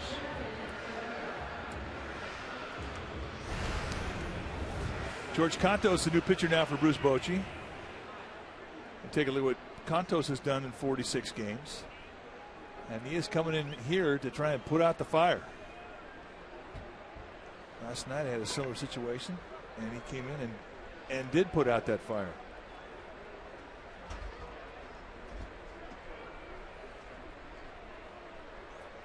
Herrera is 0 for 2.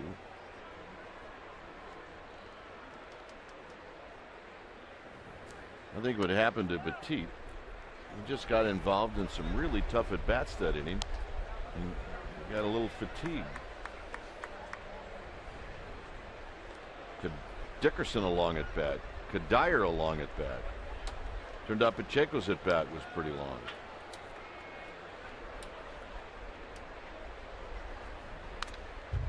One ball and 1 strike. Well, his offense is going to have to pick him up. And the Giants have not been able to come up with the big hit. They had opportunities in the 2nd, 3rd, 5th to really have big innings. And Juan Nicasio has walked a tightrope. Sandoval, bases loaded, 1 out. He did not come through. Hector Sanchez bounced out after that as this is rolled foul. And then in the 3rd inning, 1st and 2nd, 2 outs, and Hector Sanchez hit a fly ball to left field. So you're right. The difference right now is the Rockies have come up with 2-out hits, and the Giants haven't come up with any 2-out hits, and certainly the Sandoval at bat is one that's really disappointing.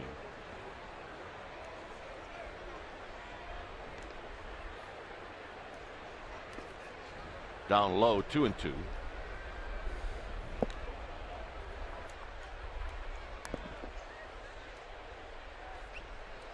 As a reliever, you do get tested when you pitch a night game and you're asked to pitch the next day in a day game. It is a quick turnaround. Manager will only ask that when he knows a player well and he knows the resiliency of his arm.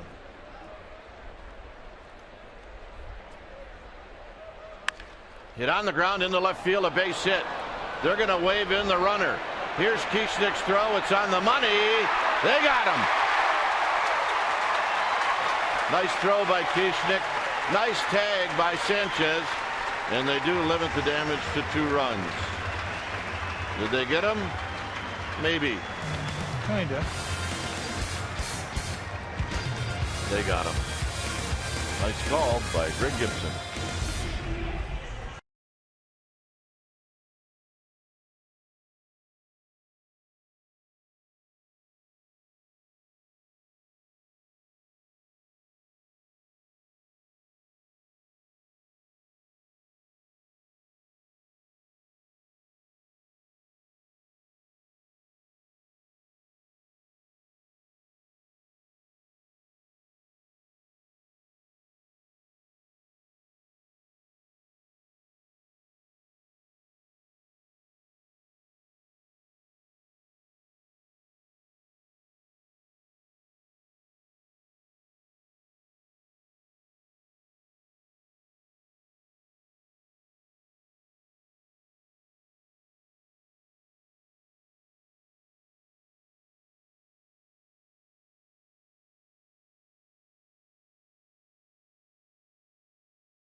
Anniversary of the tragic events of September 11th as we remember the innocent victims and the heroes that saved their fellow Americans and sacrificed their lives in doing so. A lot of special things happening at the park today. A moment of silence, of course.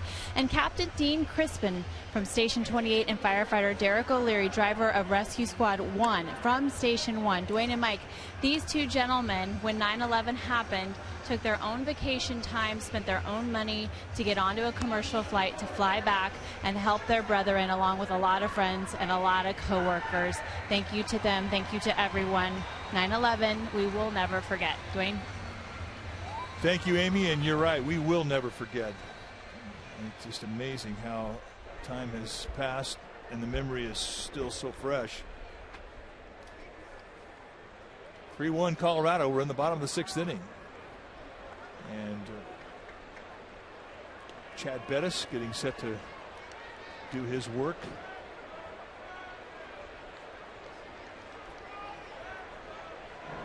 Facing Brandon Crawford. When it's time for a change, think Speedy Oil Change and Tune-Up. Your oil change tune-up and smog experts.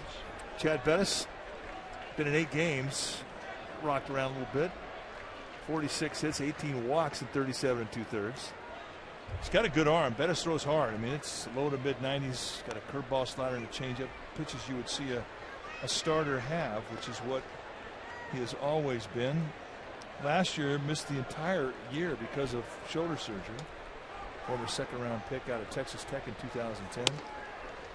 But he is back this year, and he throws hard.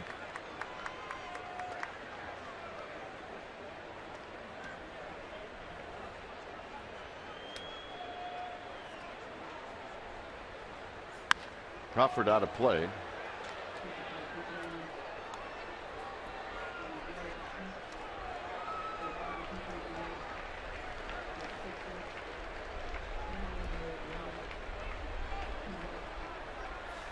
Kieschnick on deck. And then a pinch hitter. And Crawford dribbles it foul. It remains 2-2.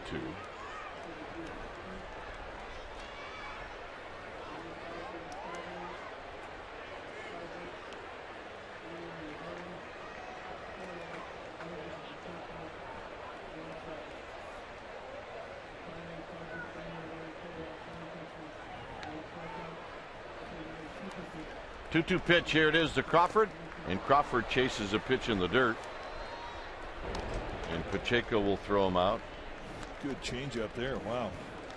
Well, the video game that puts you in the owner's suite is now available, and it's free on iPhone and iPad. You can build your stadium and make the decisions to guide your team to the World Series.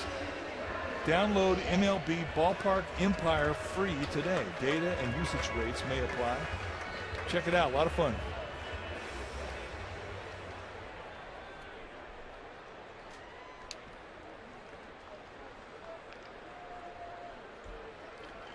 Here's Kieschnick. Kieschnick fouls it out of play.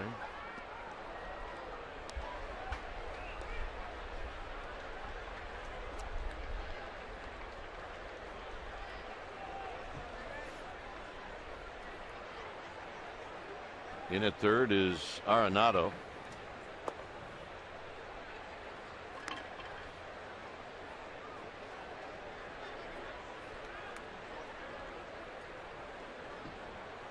Pirates have got major ownage on the Rangers.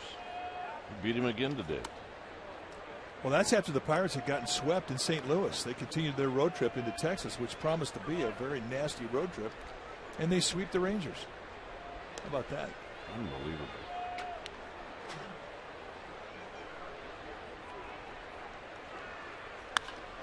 Kieschnick lifts one into shallow left field for Culberson.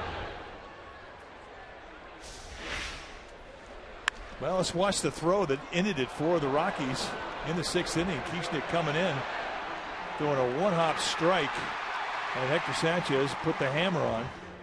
How out was he? Out by a bunch. Greg Gibson right there putting the thumb up.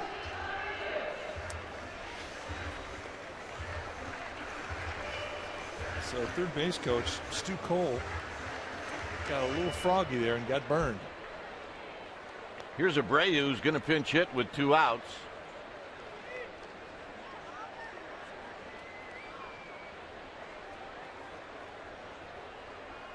Abreu on one pitch lifts one out to center field, and this is going to be a quick inning for Bettis. 7th inning coming up. It remains 3-1 Rockies.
Local Toyota dealer, Nicasio and Petit, they were the starters. Well, both didn't last past the 5th inning. They both pitched okay. And right now we got a 3-1 lead for the Rockies.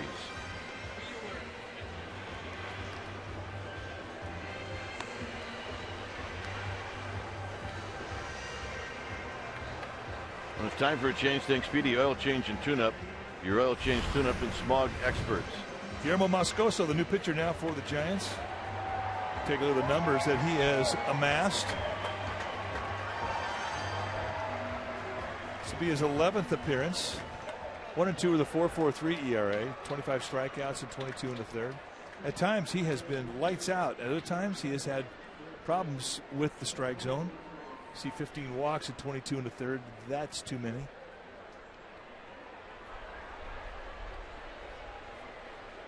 Here's pinch hitter Ryan Wheeler.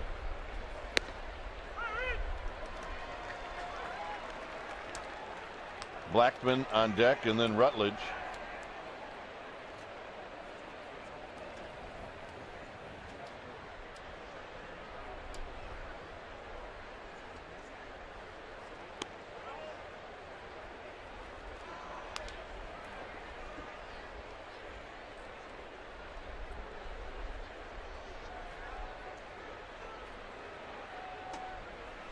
Wheeler hitting 192. He hasn't had that many at bats as he bounces this one foul.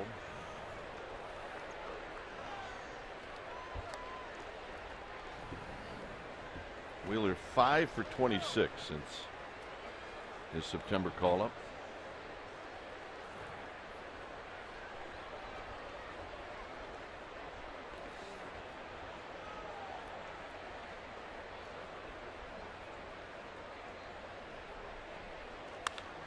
Popped them up. Crawford looking up into the sun will put it away. 1 out.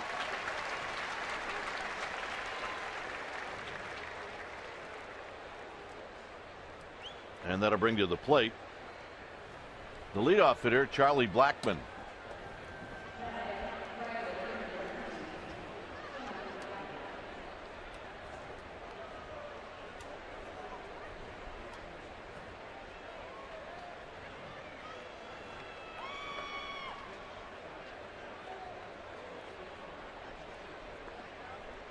Blackman is 0 for 3.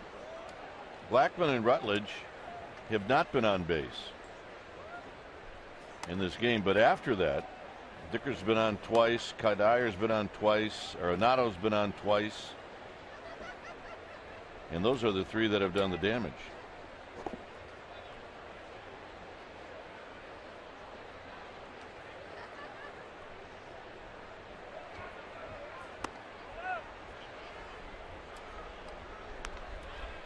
Trying to work that outside corner.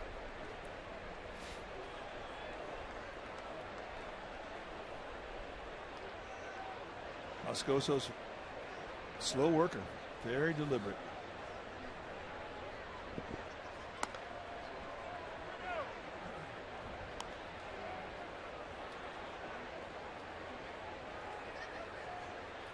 Rutledge is on deck.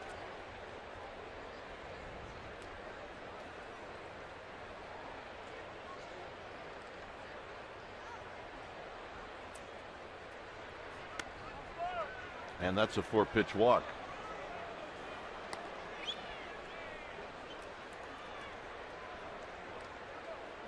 And now you get to Rutledge with Blackman aboard.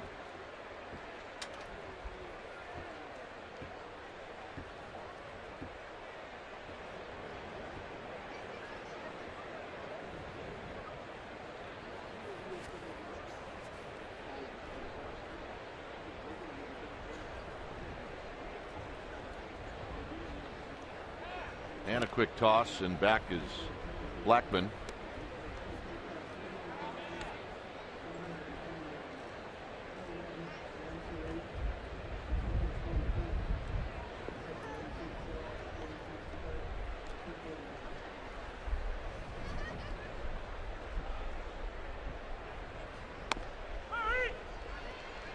And a strike call to Rutledge. Rutledge Struck out, flied out, and bounced out. September can be a funny month, especially with two teams that are playing each other that aren't in it. You never trust a 3-0 count. Never trust that a guy's going to take a pitch.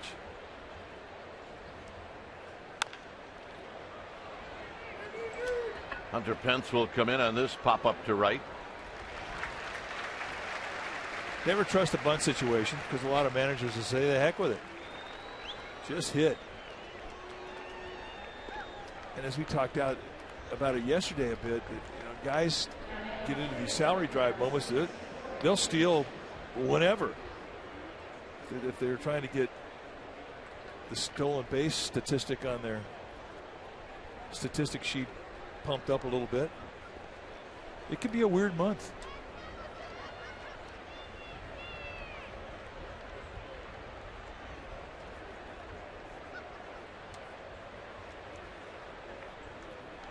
We used to watch for guys that were totally into the whole salary drive, where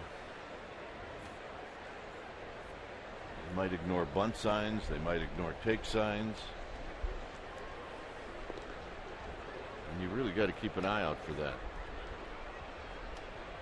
Not so much anymore. Off the plate, 1 ball and no strikes.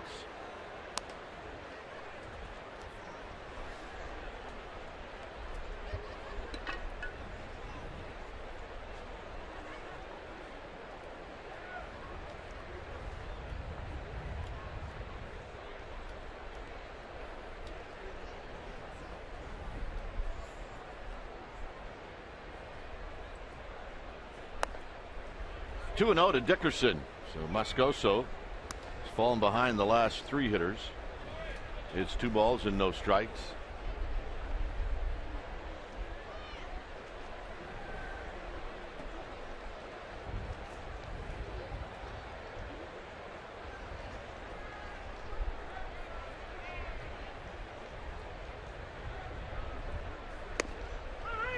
And a call strike. Thank you very much. 2 and 1.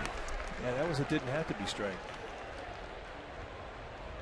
What's it like when you're in the middle you're a middle infielder and you have a guy start a game, he's got a nice quick pace, and then all of a sudden a relief pitcher comes in and all of a sudden it slows down because he's slow. You look at the dirt for a lot of rocks. Does it affect your defense? You do a lot of landscaping. Swing and a miss. 2 and 2. Good changeup. Yeah, it really does. It just tires you out. Well, what about the other way? Say you have a starter who's a slow worker, then you get a guy coming out of the pen who's quick. It's not always you just snap to it. It still takes you a while.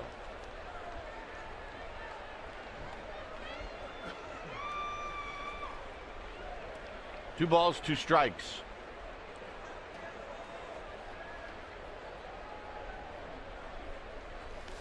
I mean, so much of what goes on a field is controlled by that guy on the mound. I mean, not just throwing strikes, but the pace that he works. How quick is he? Does he hit his targets? That's another thing. If a guy sits up on the inside corner and he's consistently missing away from the target, it affects your first step as a defensive player.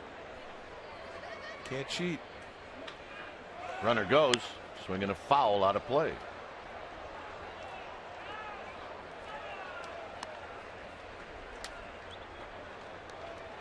Somebody ought to let Mr. Blackman know that there's a foul ball and he can go back to first. That guy jumped out of his shoes. This guy. I like the effort. Rockies fan.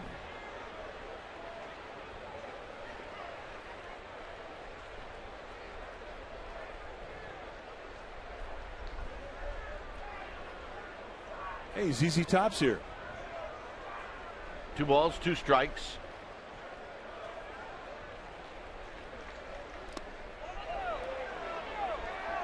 Three and 2. Alan Porter, third base umpire, saying no, he didn't go, and I agree with him. I don't think he did.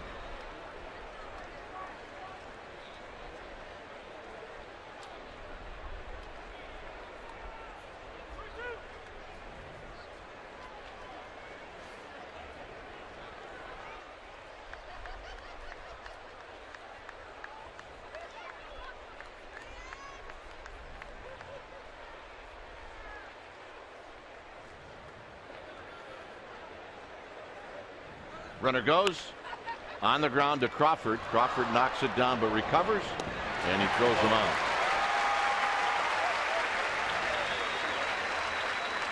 So Moscoso does get the out. And here's Rennell Brooks Please Moon. rise and remove your caps. Performing God Bless America, please welcome retired San Francisco Police Sergeant Jerry Darcy. God bless America, land that I love. Stand beside her and guide her through the night with a light from above. From the mountains to the prairies, to the oceans white with foam. God bless America, my home, sweet home.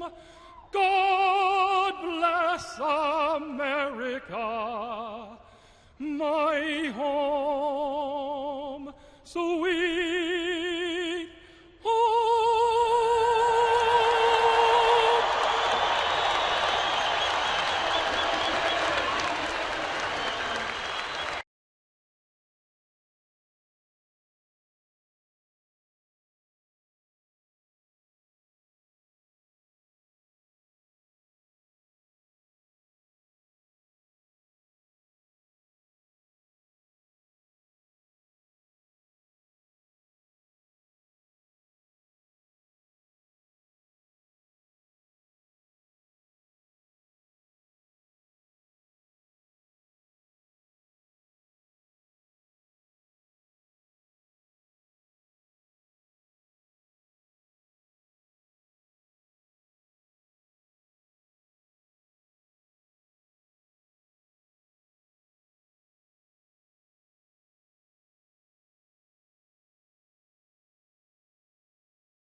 For the Rockies, when it's time for a change, think Speedy Oil Change and Tune-Up, your oil change, tune-up, and smog experts. New pitcher now for the Rockies. High Sox and all. Josh Ottman, the left-hander, 2-0 with a 4.14 ERA. Strikeout stuff. He's averaging one every inning. He's got a good fastball. It'll go low to mid-90s. He will sink and cut it. He's got a curveball, slider, and a changeup. And he's been chewing on lefties pretty good, just hitting 200 off him.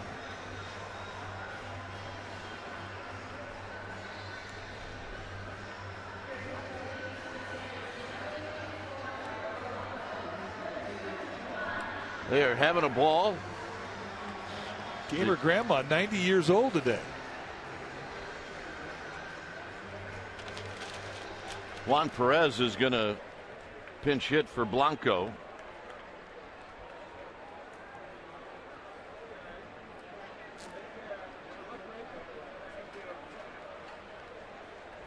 Scudero and then Belt. His Outman throws, and Perez lifts it high and foul and out of play.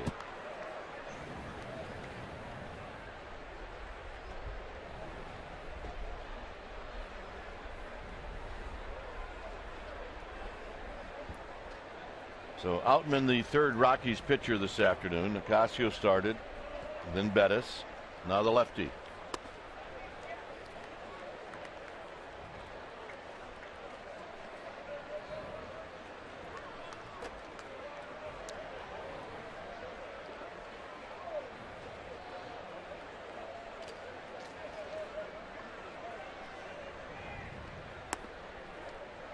2-1 to Juan Perez.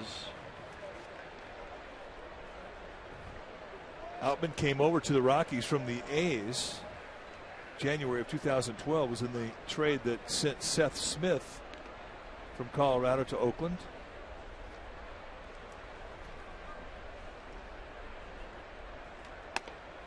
And both have done well for their new teams. That was a good trade for both teams, indeed. Outman, a little over 4 years at the big league level.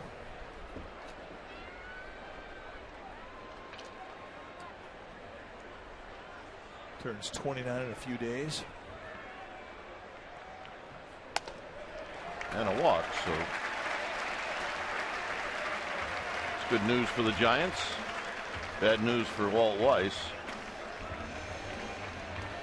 as his stomach starts to turn a little bit. And here's Scutaro. Yeah, leadoff walks are not good for the digestive system of a manager, or a pitching coach, or a general manager. Just are not.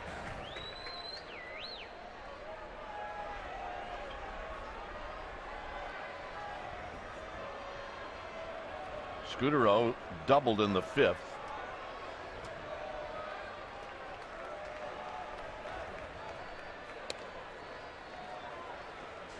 And Scutaro's not going to help him out. No. Guy's having problems throwing strikes. He's very happy taking a strike, or even 2. Down 2 runs, he will make you work.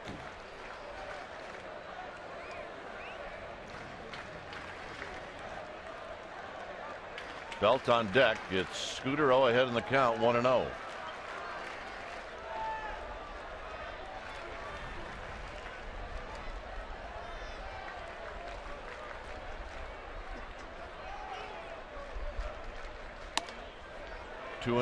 Outman cannot find the release. He's not trying to do too much because they know Marco Scutaro, and they know that he'll take a pitch. And he's just trying to throw it across the plate. Not thinking corner, just nothing special. Just throw a strike.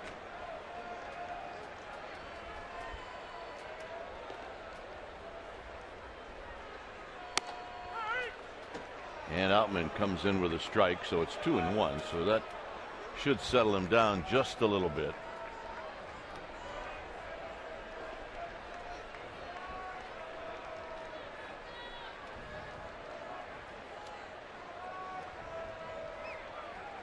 Perez with his lead, not a big one.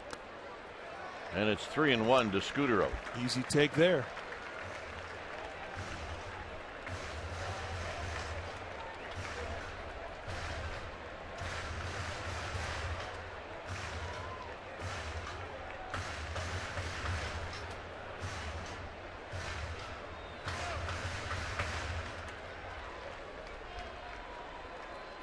A little conversation. Catcher, shortstop, pitcher.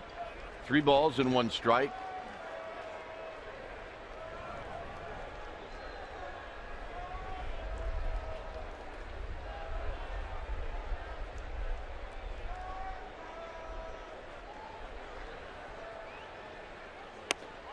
Not close.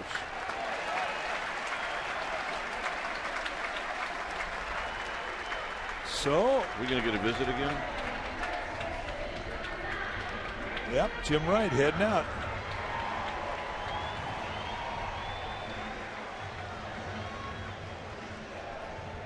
And it's going to go like this. You need to throw a strike. Serious business. Yeah. Walt's getting mad at me.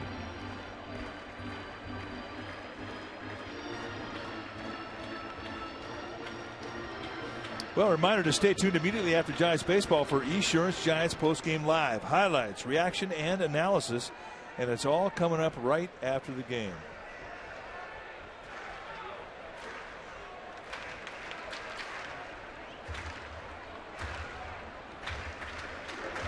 Yeah, foul pole. You need to move. She's telling the foul pole. Oh.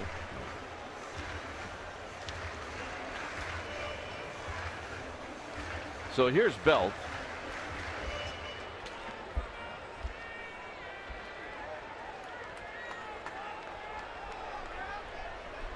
Belt is struck out, flied out, and he's walked. And he takes low.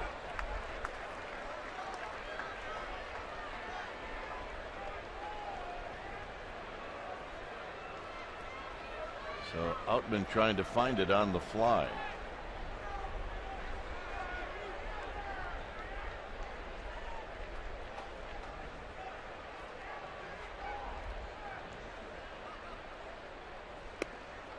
Two and 0. And now he's not having any fun at all. Well, there's nothing worse than you can't throw a strike.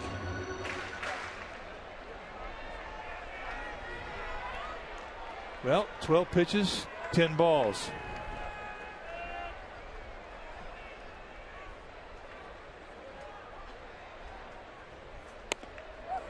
$11 balls. Wow.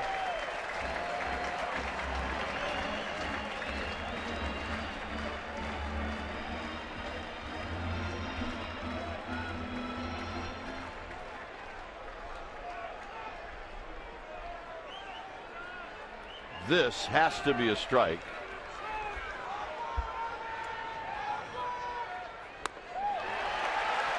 Outman has walked the bases loaded, and here comes Walt Weiss. We haven't seen a meltdown like this since the 2010 World Series. That's a fact.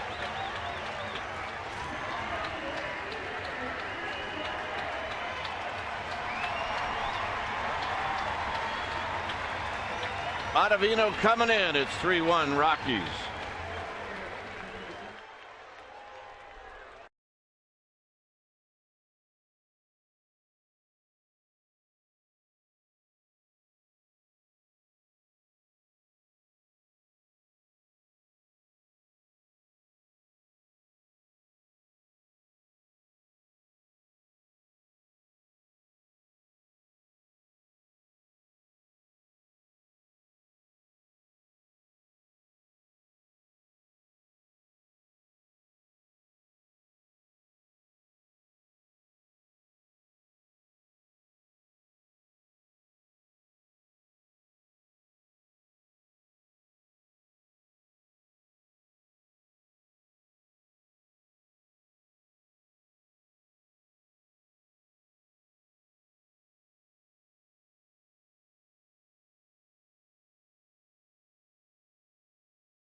To live sports.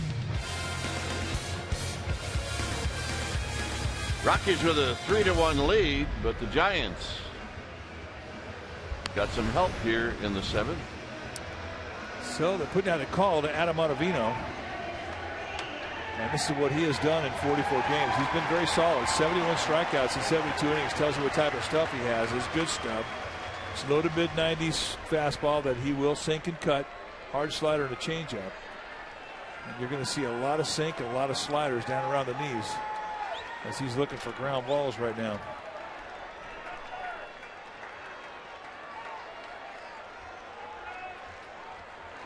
So here's Hunter Pence. Pence is 1 for 2, a single and a walk. Swing and a miss. No balls and 1 strike. And that's that hard breaking ball he believes so strongly in. And you can see why. It's a good one.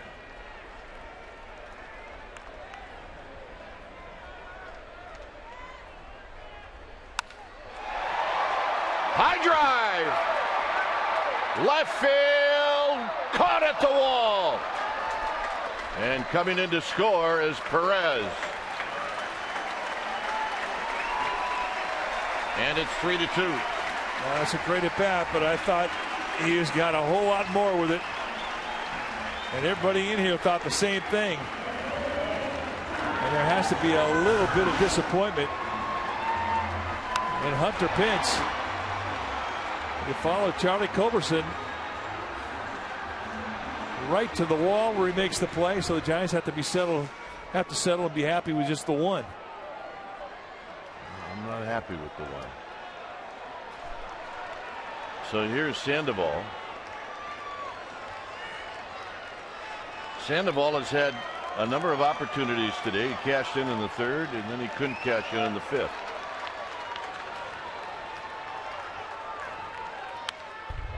Look out, Hector Sanchez, and it's no balls and one strike.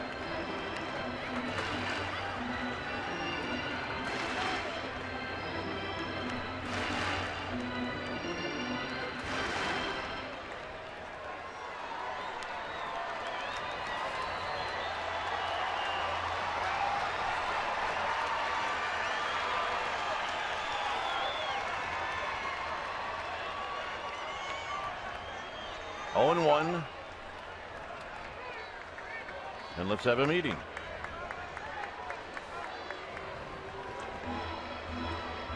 Dude, first sign after 2. All right, we're good.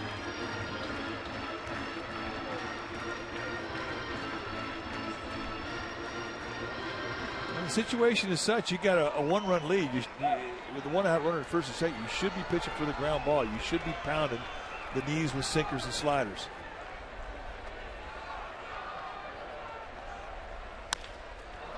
Sandoval rolls one, and Rutledge will make the play.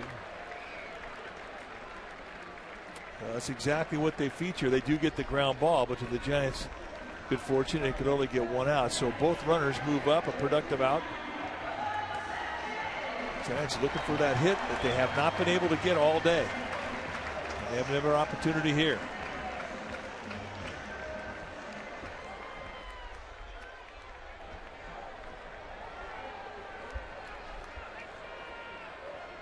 Hector Sanchez.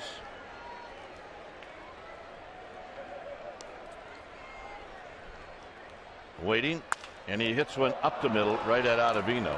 And Sanchez has had a rough night today, which doesn't make any sense with runners on base.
Is presented by authority of the San Francisco Giants and may not be reproduced or retransmitted in any form, and the accounts and descriptions of this game may not be disseminated without the express written consent of San Francisco Baseball Associates, LLC. Rockies 3, Giants 2. 8th inning. Perez now in center field.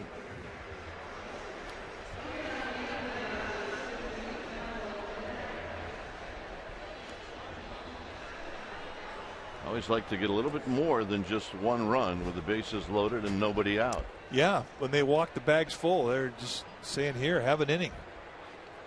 Disappointing when you walk away with just the one.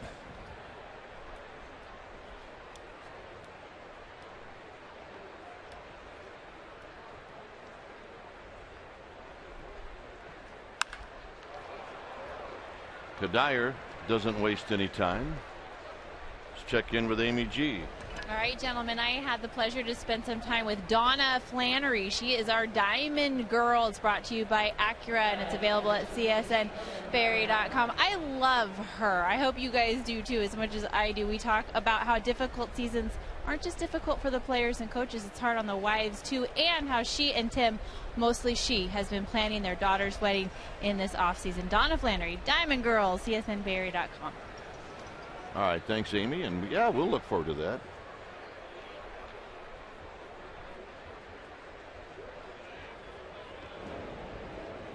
The hitter is Arenado.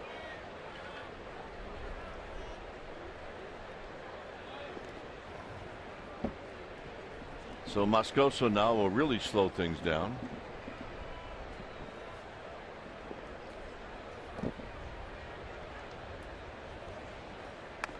And the first pitch is high. 1 ball and no strikes. Really haven't seen a lot of plays put on this year by Walt Weiss. I mean, early the first couple series, start the runner a little bit, but really for the most part, it's been station to station.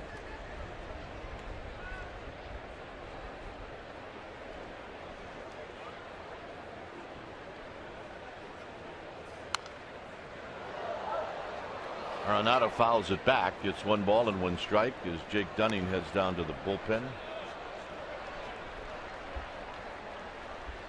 All right, it's not enough just to make a swing. Watch the helmet come off, and he makes a play on the helmet. Let's see this. Arenado has had a steady diet of pitches away. He's got a big-time lean going to that side of the plate, too. And guess where? Hit out into left center field. It'll be Kieschnick.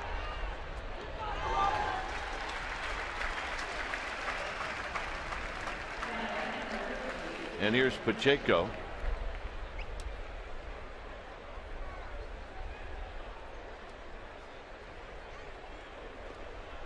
Pacheco is 0 for 3.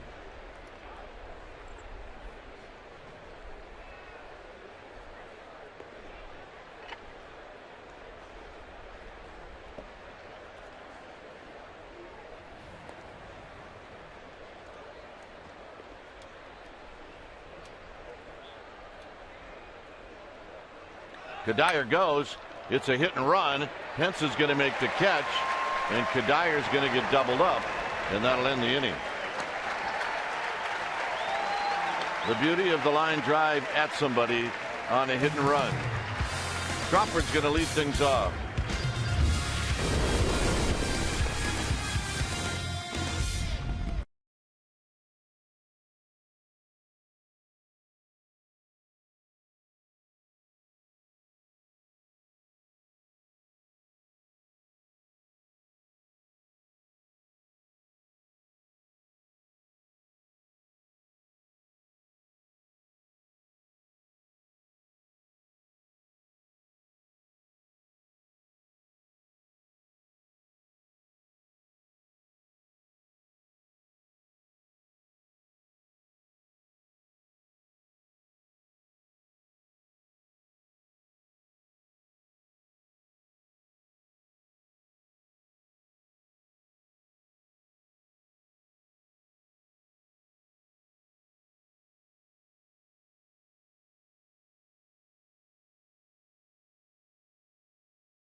26th. There are still tickets available for all 3 midweek night games, which all start at 7:15. Go to sfgiants.com/dynamic deal to take advantage of the $16 Dodger game tickets. That's Dodger Giants, sfgiants.com/dynamic deal.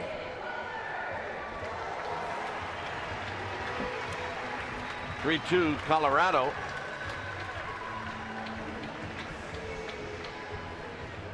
When it's time for a change, think Speedy Oil Change and Tune-Up. Your oil change tune-up and smog experts. Matt Belisle, the veteran, coming in now. And this guy is a workhorse. Since 2010, he's been in more games than any other major league pitcher. This year, 66 times, 5 and 6 with a 4.43 ERA. Great control, 4-pitch pitcher. See low 90s sink and cut with a curveball, slider, and a changeup. Go get him. Crawford takes a ball. Crawford is 1 for 3.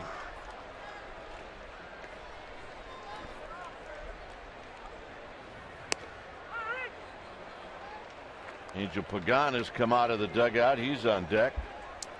Think back to that at bat that Crawford had in the second inning. With 2 outs, a runner at first base had a bomb to right center that hopped into the stands and prevented a run from scoring, and that is the difference in this game.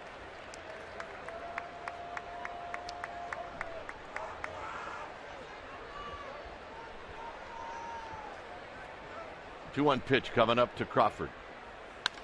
Crawford lines it into center field, a base hit.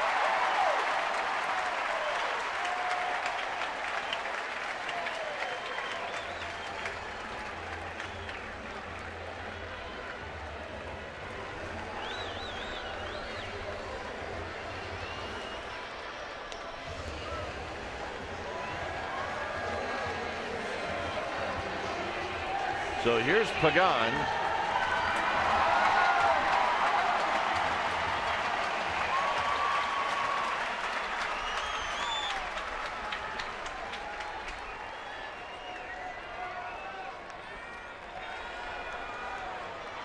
Buster Posey has come out. He's on deck.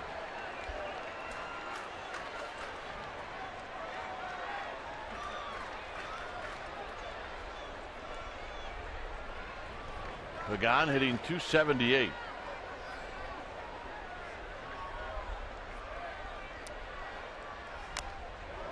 And he got a fastball and he fouls it straight back on a good swing, and it's no balls and 1 strike. 91-mile-an-hour challenge right across the letters. And he was on it.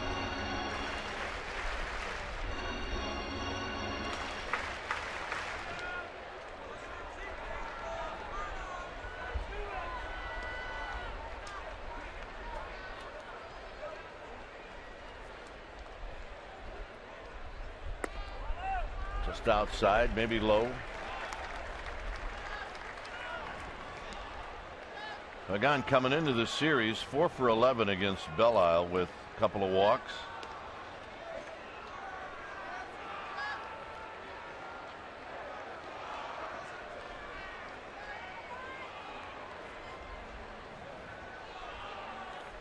Foul back. So Pagan had another pitch. Crawford bluffed like he was going to go.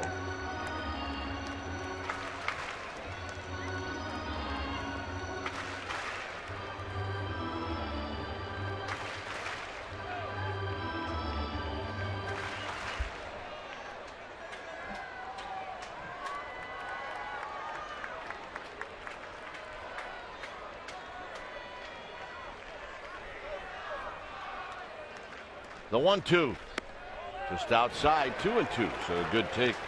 Changed the grip on the fastball. They've been throwing 4 seamers. That time a 2-seamer just off the plate away. Nice idea. You have count leverage 1-2 as a pitcher. You don't want to throw one out of the middle of the plate. Try and make that hitter help you out, and that time Pagan did not, but still a good idea.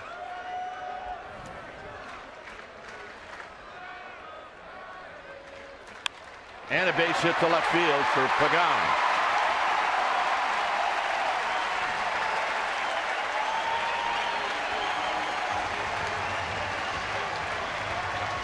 So Buster Posey looking in, and now Bruce Bochy has called Buster Posey back. And how about Adrianza in his first big league at bat? He's going to be asked to bunt.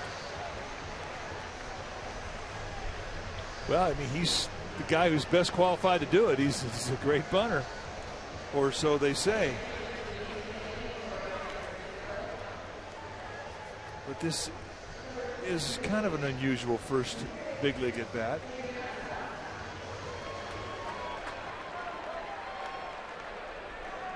So you got pretty good speed at second, great speed at first, great speed at the plate.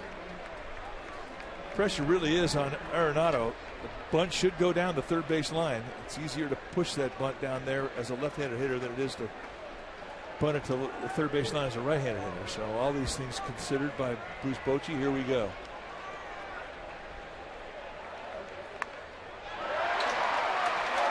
How about that? A perfect bunt for Adrianza.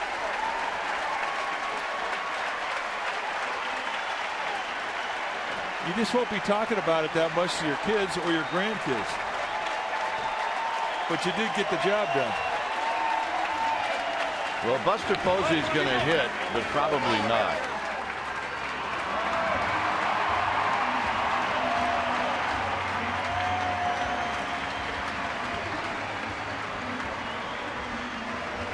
I don't understand what the conversation is with Pacheco. They're going to walk him, and I just don't.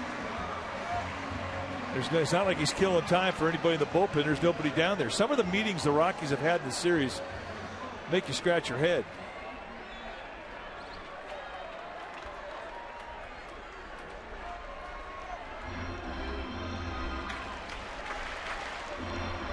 You had to have a meeting for this. I don't get it.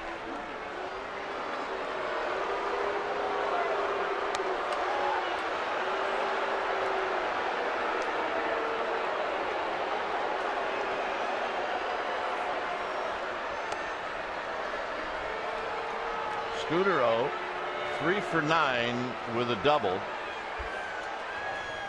against Belle-Isle.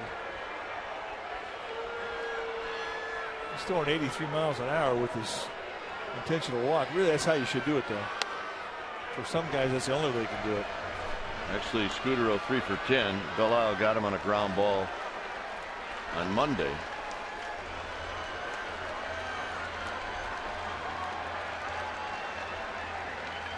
So a meeting.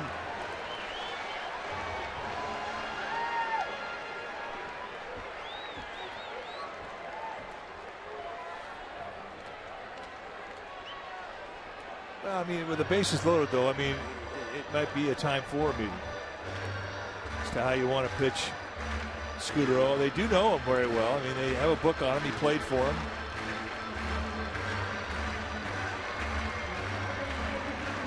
So Peguero's going to pinch run for Posey. And even though that you're concentrating on the tying run and the lead run, you get a guy with some speed at first, you can certainly use him to get into second base on a ground ball to break up a double play.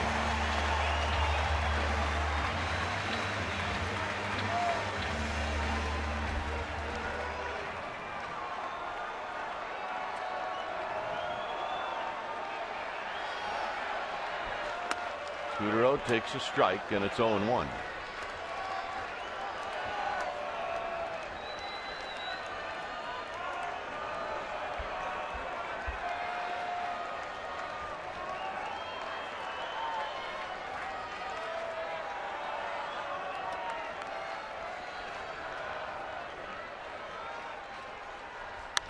And a base hit to right field.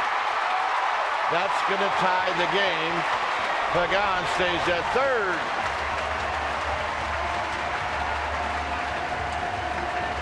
Nice at bat. It really is. And it's the discipline that he's showing so consistently in a Giants uniform. You take what they give you. In this particular instance, they pitched him away. And this is not a hanger either. That's had some knee-high location on the outside corner. And he takes it to right, lets that ball get into him deep. He practices that every day. And here he makes it good. We got a brand new ball game. So here's Belt. Belt is 0 for 2, and he's walked in his last 2 at bats.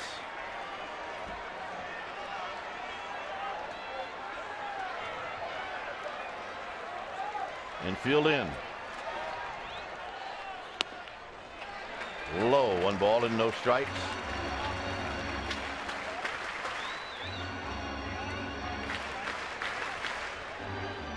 Hunter Pence is on deck.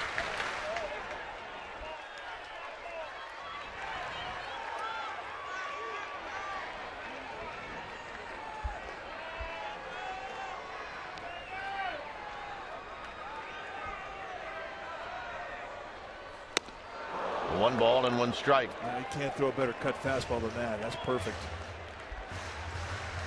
But he did Bell a favor. He showed it to him early in the count.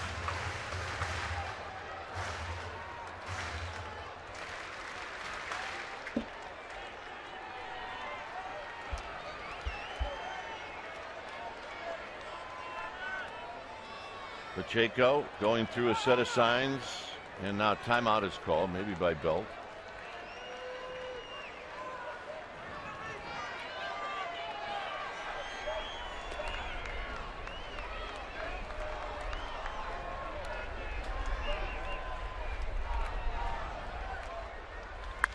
Base hit left field. Pagan's going to score. Everybody moves up a base, and it's 4-3 Giants. You're seeing some great opposite field hitting.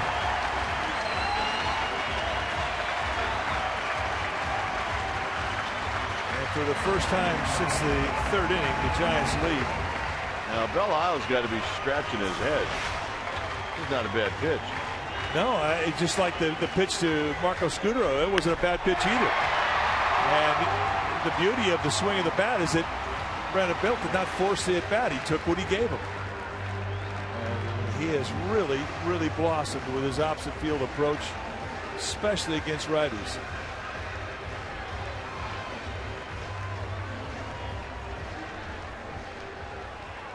So Pence will be the hitter as the bases remain loaded.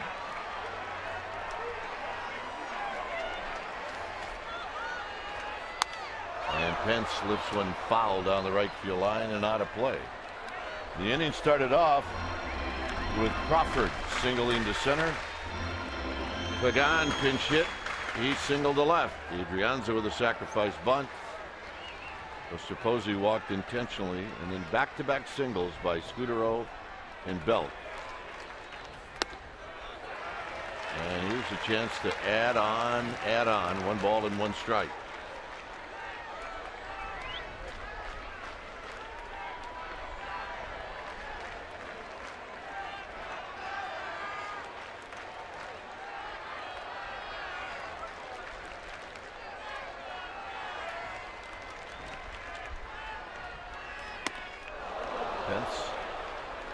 With a swing and a miss, 1-2. Yeah, that's his best breaking ball.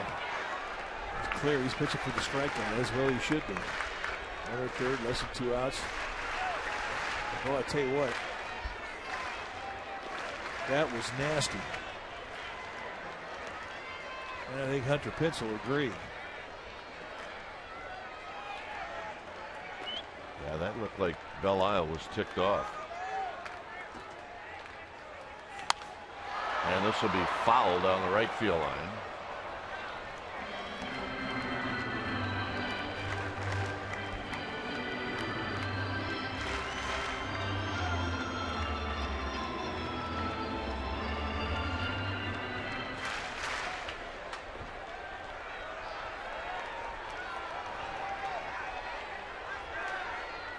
The 1-2. And Pence spoiling some good pitches. Best arm in the outfield of the Rockies is in left field with Charlie Culberson. He's got a good one. So a medium fly ball to center and right would score Picaro easily from third. In left field, you might need a little more distance.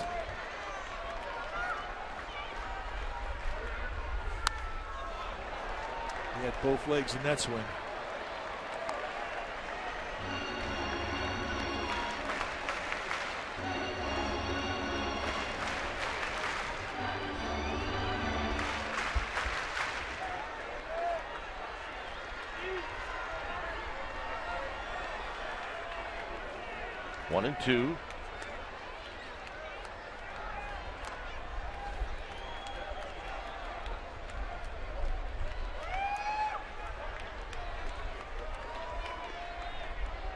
the pitch.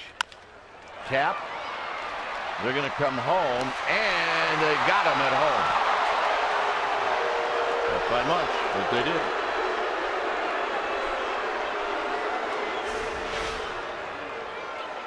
Well, you have great speed with Peguero, and Herrera throws a strike, a nice stretch off of home plate from Pacheco, and that's a nice play to deny the Giants another run.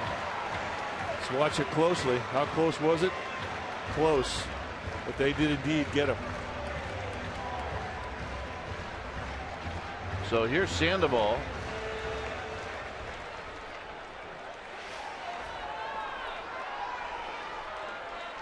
Sandoval at the plate with 2 outs and the bases loaded.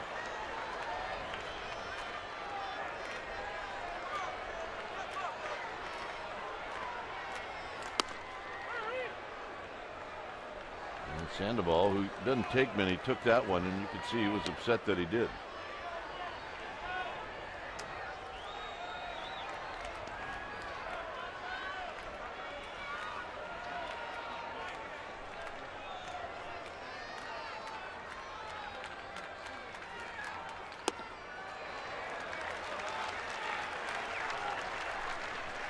Sandoval coming into the series 2 for 9 lifetime against Belle Isle. No Romo, Santiago Casilla.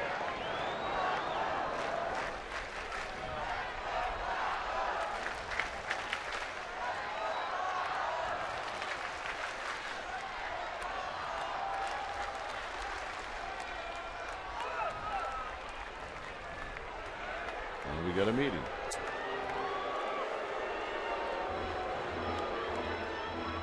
Well, I guess you have to be sure here. I mean, you're already down a run. You can't go down anymore. Maybe you're discussing location.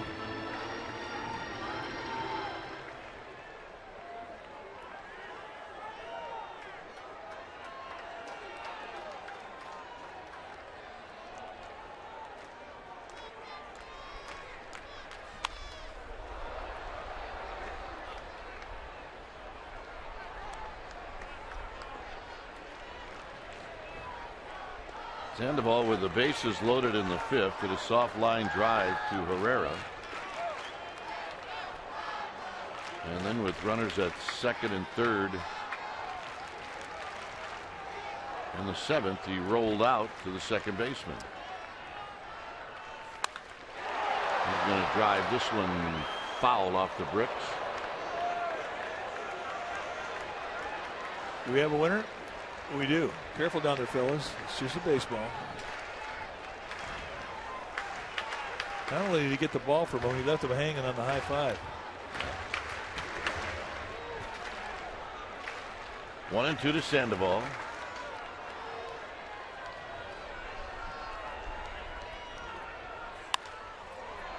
Sandoval out of play. Tried a ladder climb with him. And Sandoval followed.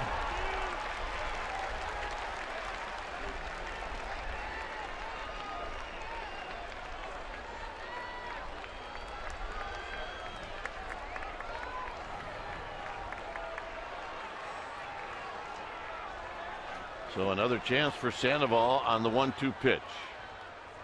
And here it is. And it's 2-2. Scudero at 3rd. Belt at 2nd. Pence is at 1st. Giants have scored twice here in the 8th inning.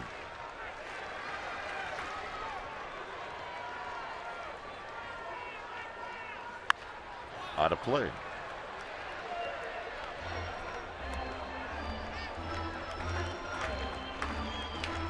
All right. Nice play.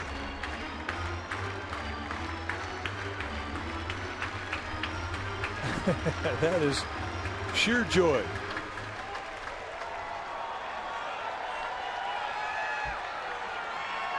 Two and two to Sandoval. And Sandoval hit that ball off his foot. He is definitely in the swing mode. Well, you have to be in the swing mode to hit this pitch and then to hit yourself with the pitch. Mark Grusbeck going to come out here and offer as much comfort as he can. Let's see where it got him. Just above the protective piece. That's kind of the way it goes. Yeah, he's tough. He's tough. Have you actually ever seen a foul ball hit a protective piece? No, it never happens. Ever. Never hit mine.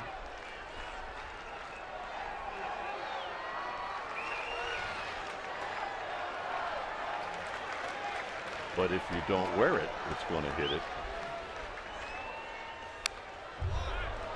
Swing mode. He is in the swing mode. I mean, this has become a 35-pitch inning for Matt Belisle. Rockies do have Jeff Francis, the veteran left-hander, down in the pen. This will be the 36th pitch of the inning. And I bet he swings at it.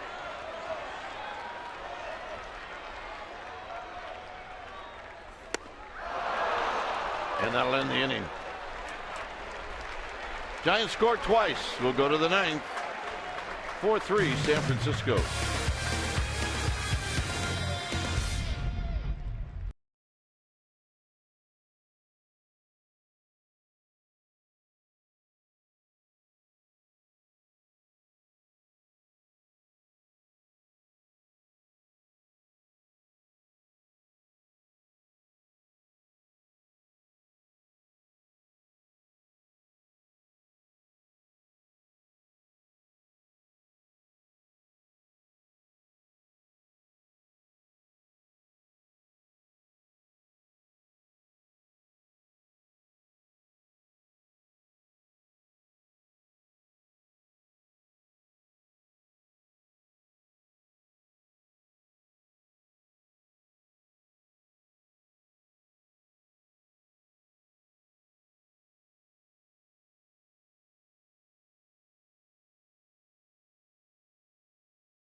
And I'll talk about the game with Murph and Mac tomorrow morning on KMBR 680.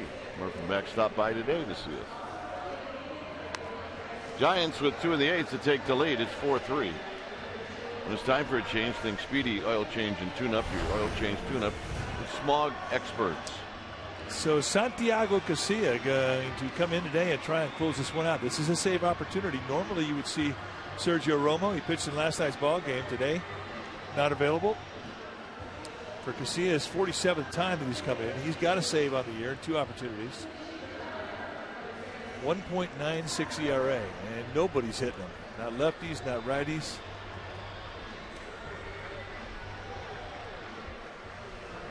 Figueroa now in left. Pagan in center. Arias at third. And pinch hitting is Todd Helton,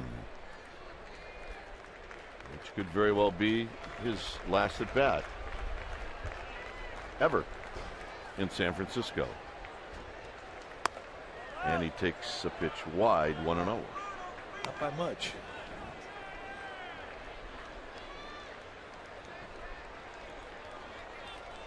See, 1 for 3 in the series.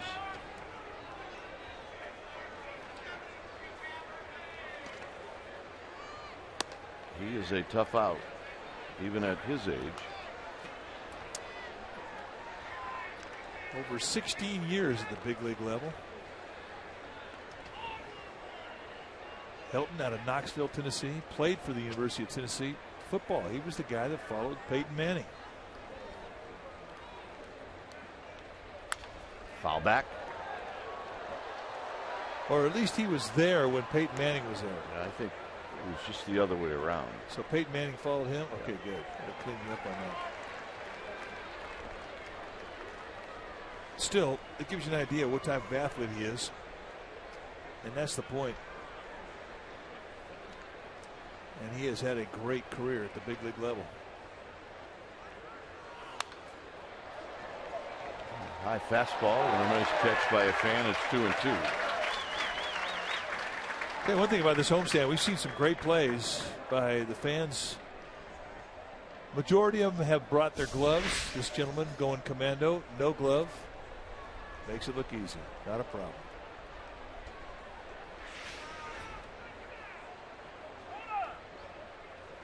Helton steps out.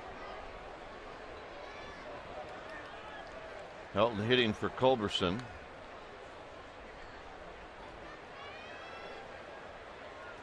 And that's where it wound up.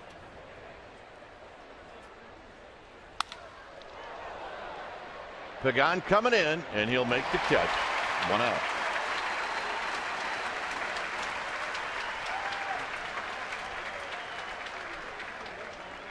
And here's Herrera. Well, if it is his last at bat ever here, we applaud you, Mr. Helton.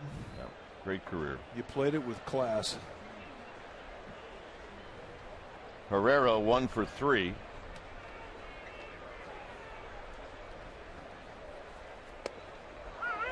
He's going to take a strike as he showed bunt, and it's 0-1. I turned around and asked Greg Gibson, did I swing at that or did you call it a strike? Gibson said, I called it a strike.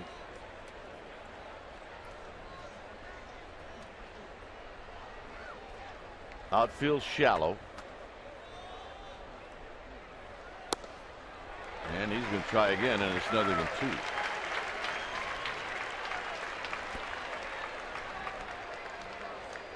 2. Tulowitzki's on deck.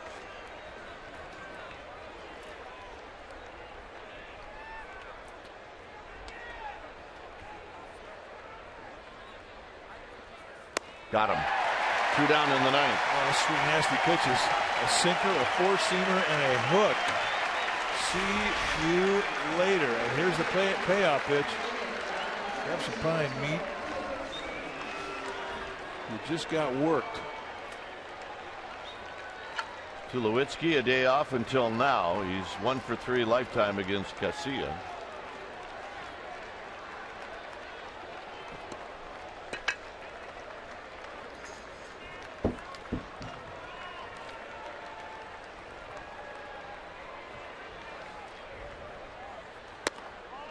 This pitch is wide. They're going to ask no swing, and there was no swing, and it's 1-0.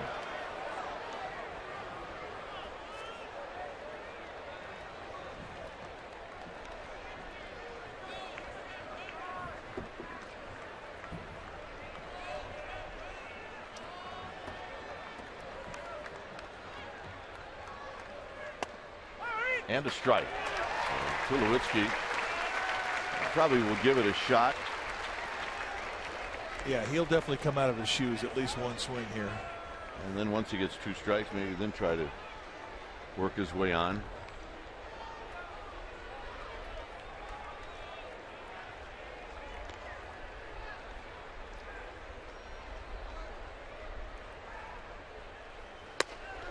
One and 2.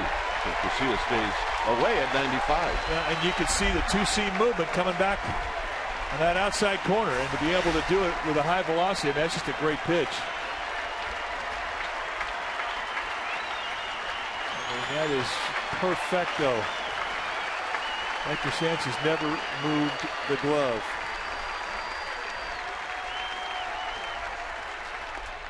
And that's down low, so it's 2 and 2. And that's a good 1-2 breaking ball. You've got count leverage.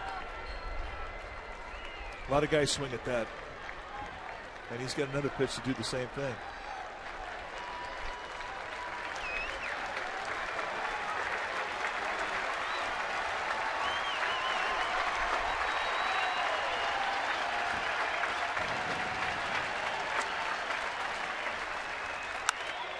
there's a shot up the middle for a base hit. It's quality at bat right there. That was not a hanger. He had a 2-2 count, went out of the corner. Pretty much the same location he got the second strike with, and Tulowitzki in a protect mode. And in fact, he cut that movement. That was not two-seam movement. Still a nice at bat.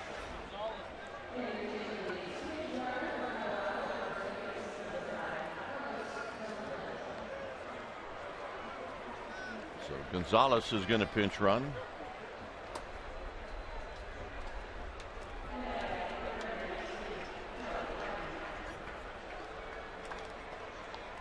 Gonzalez 21 steals this year. He's been caught 3 times. And the hitter is going to be Charlie Blackmon.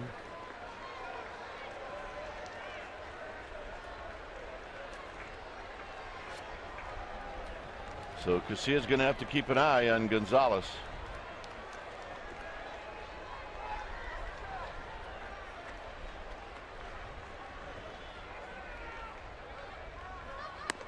And a high fastball, 1-0.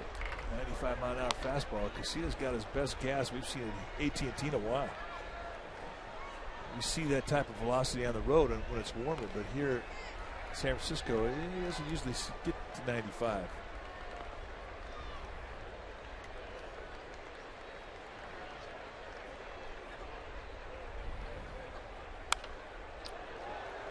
So Blackmon with a high fastball that he fouls straight back. 1 ball and 1 strike. In your glove, you make a play.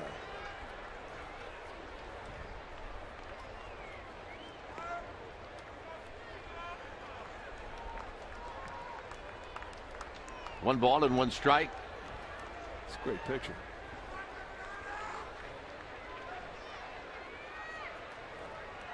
And now a snap toss to first, and Gonzalez is back.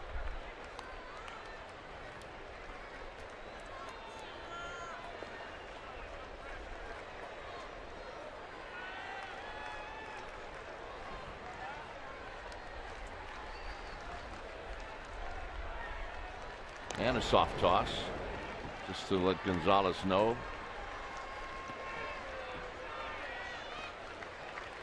1 ball and 1 strike.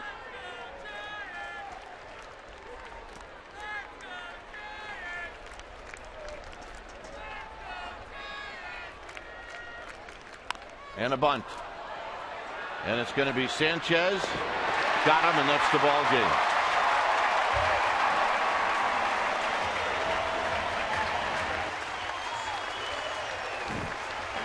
So the Giants end up taking 2 out of 3. And they do it this afternoon, Mike, by scoring 2 runs in the 8th inning, 1 to tie and 1 to take the lead. Well, a nice comeback victory, and this enables the Giants to win the season series with the Colorado Rockies. They beat them 10-9, so a nice win. All right, final score: Giants 4, Rockies 3. Esurance Giants postgame live with interviews and the wrap is coming up. But first, let's go to the Sportsnet Central studio for an update.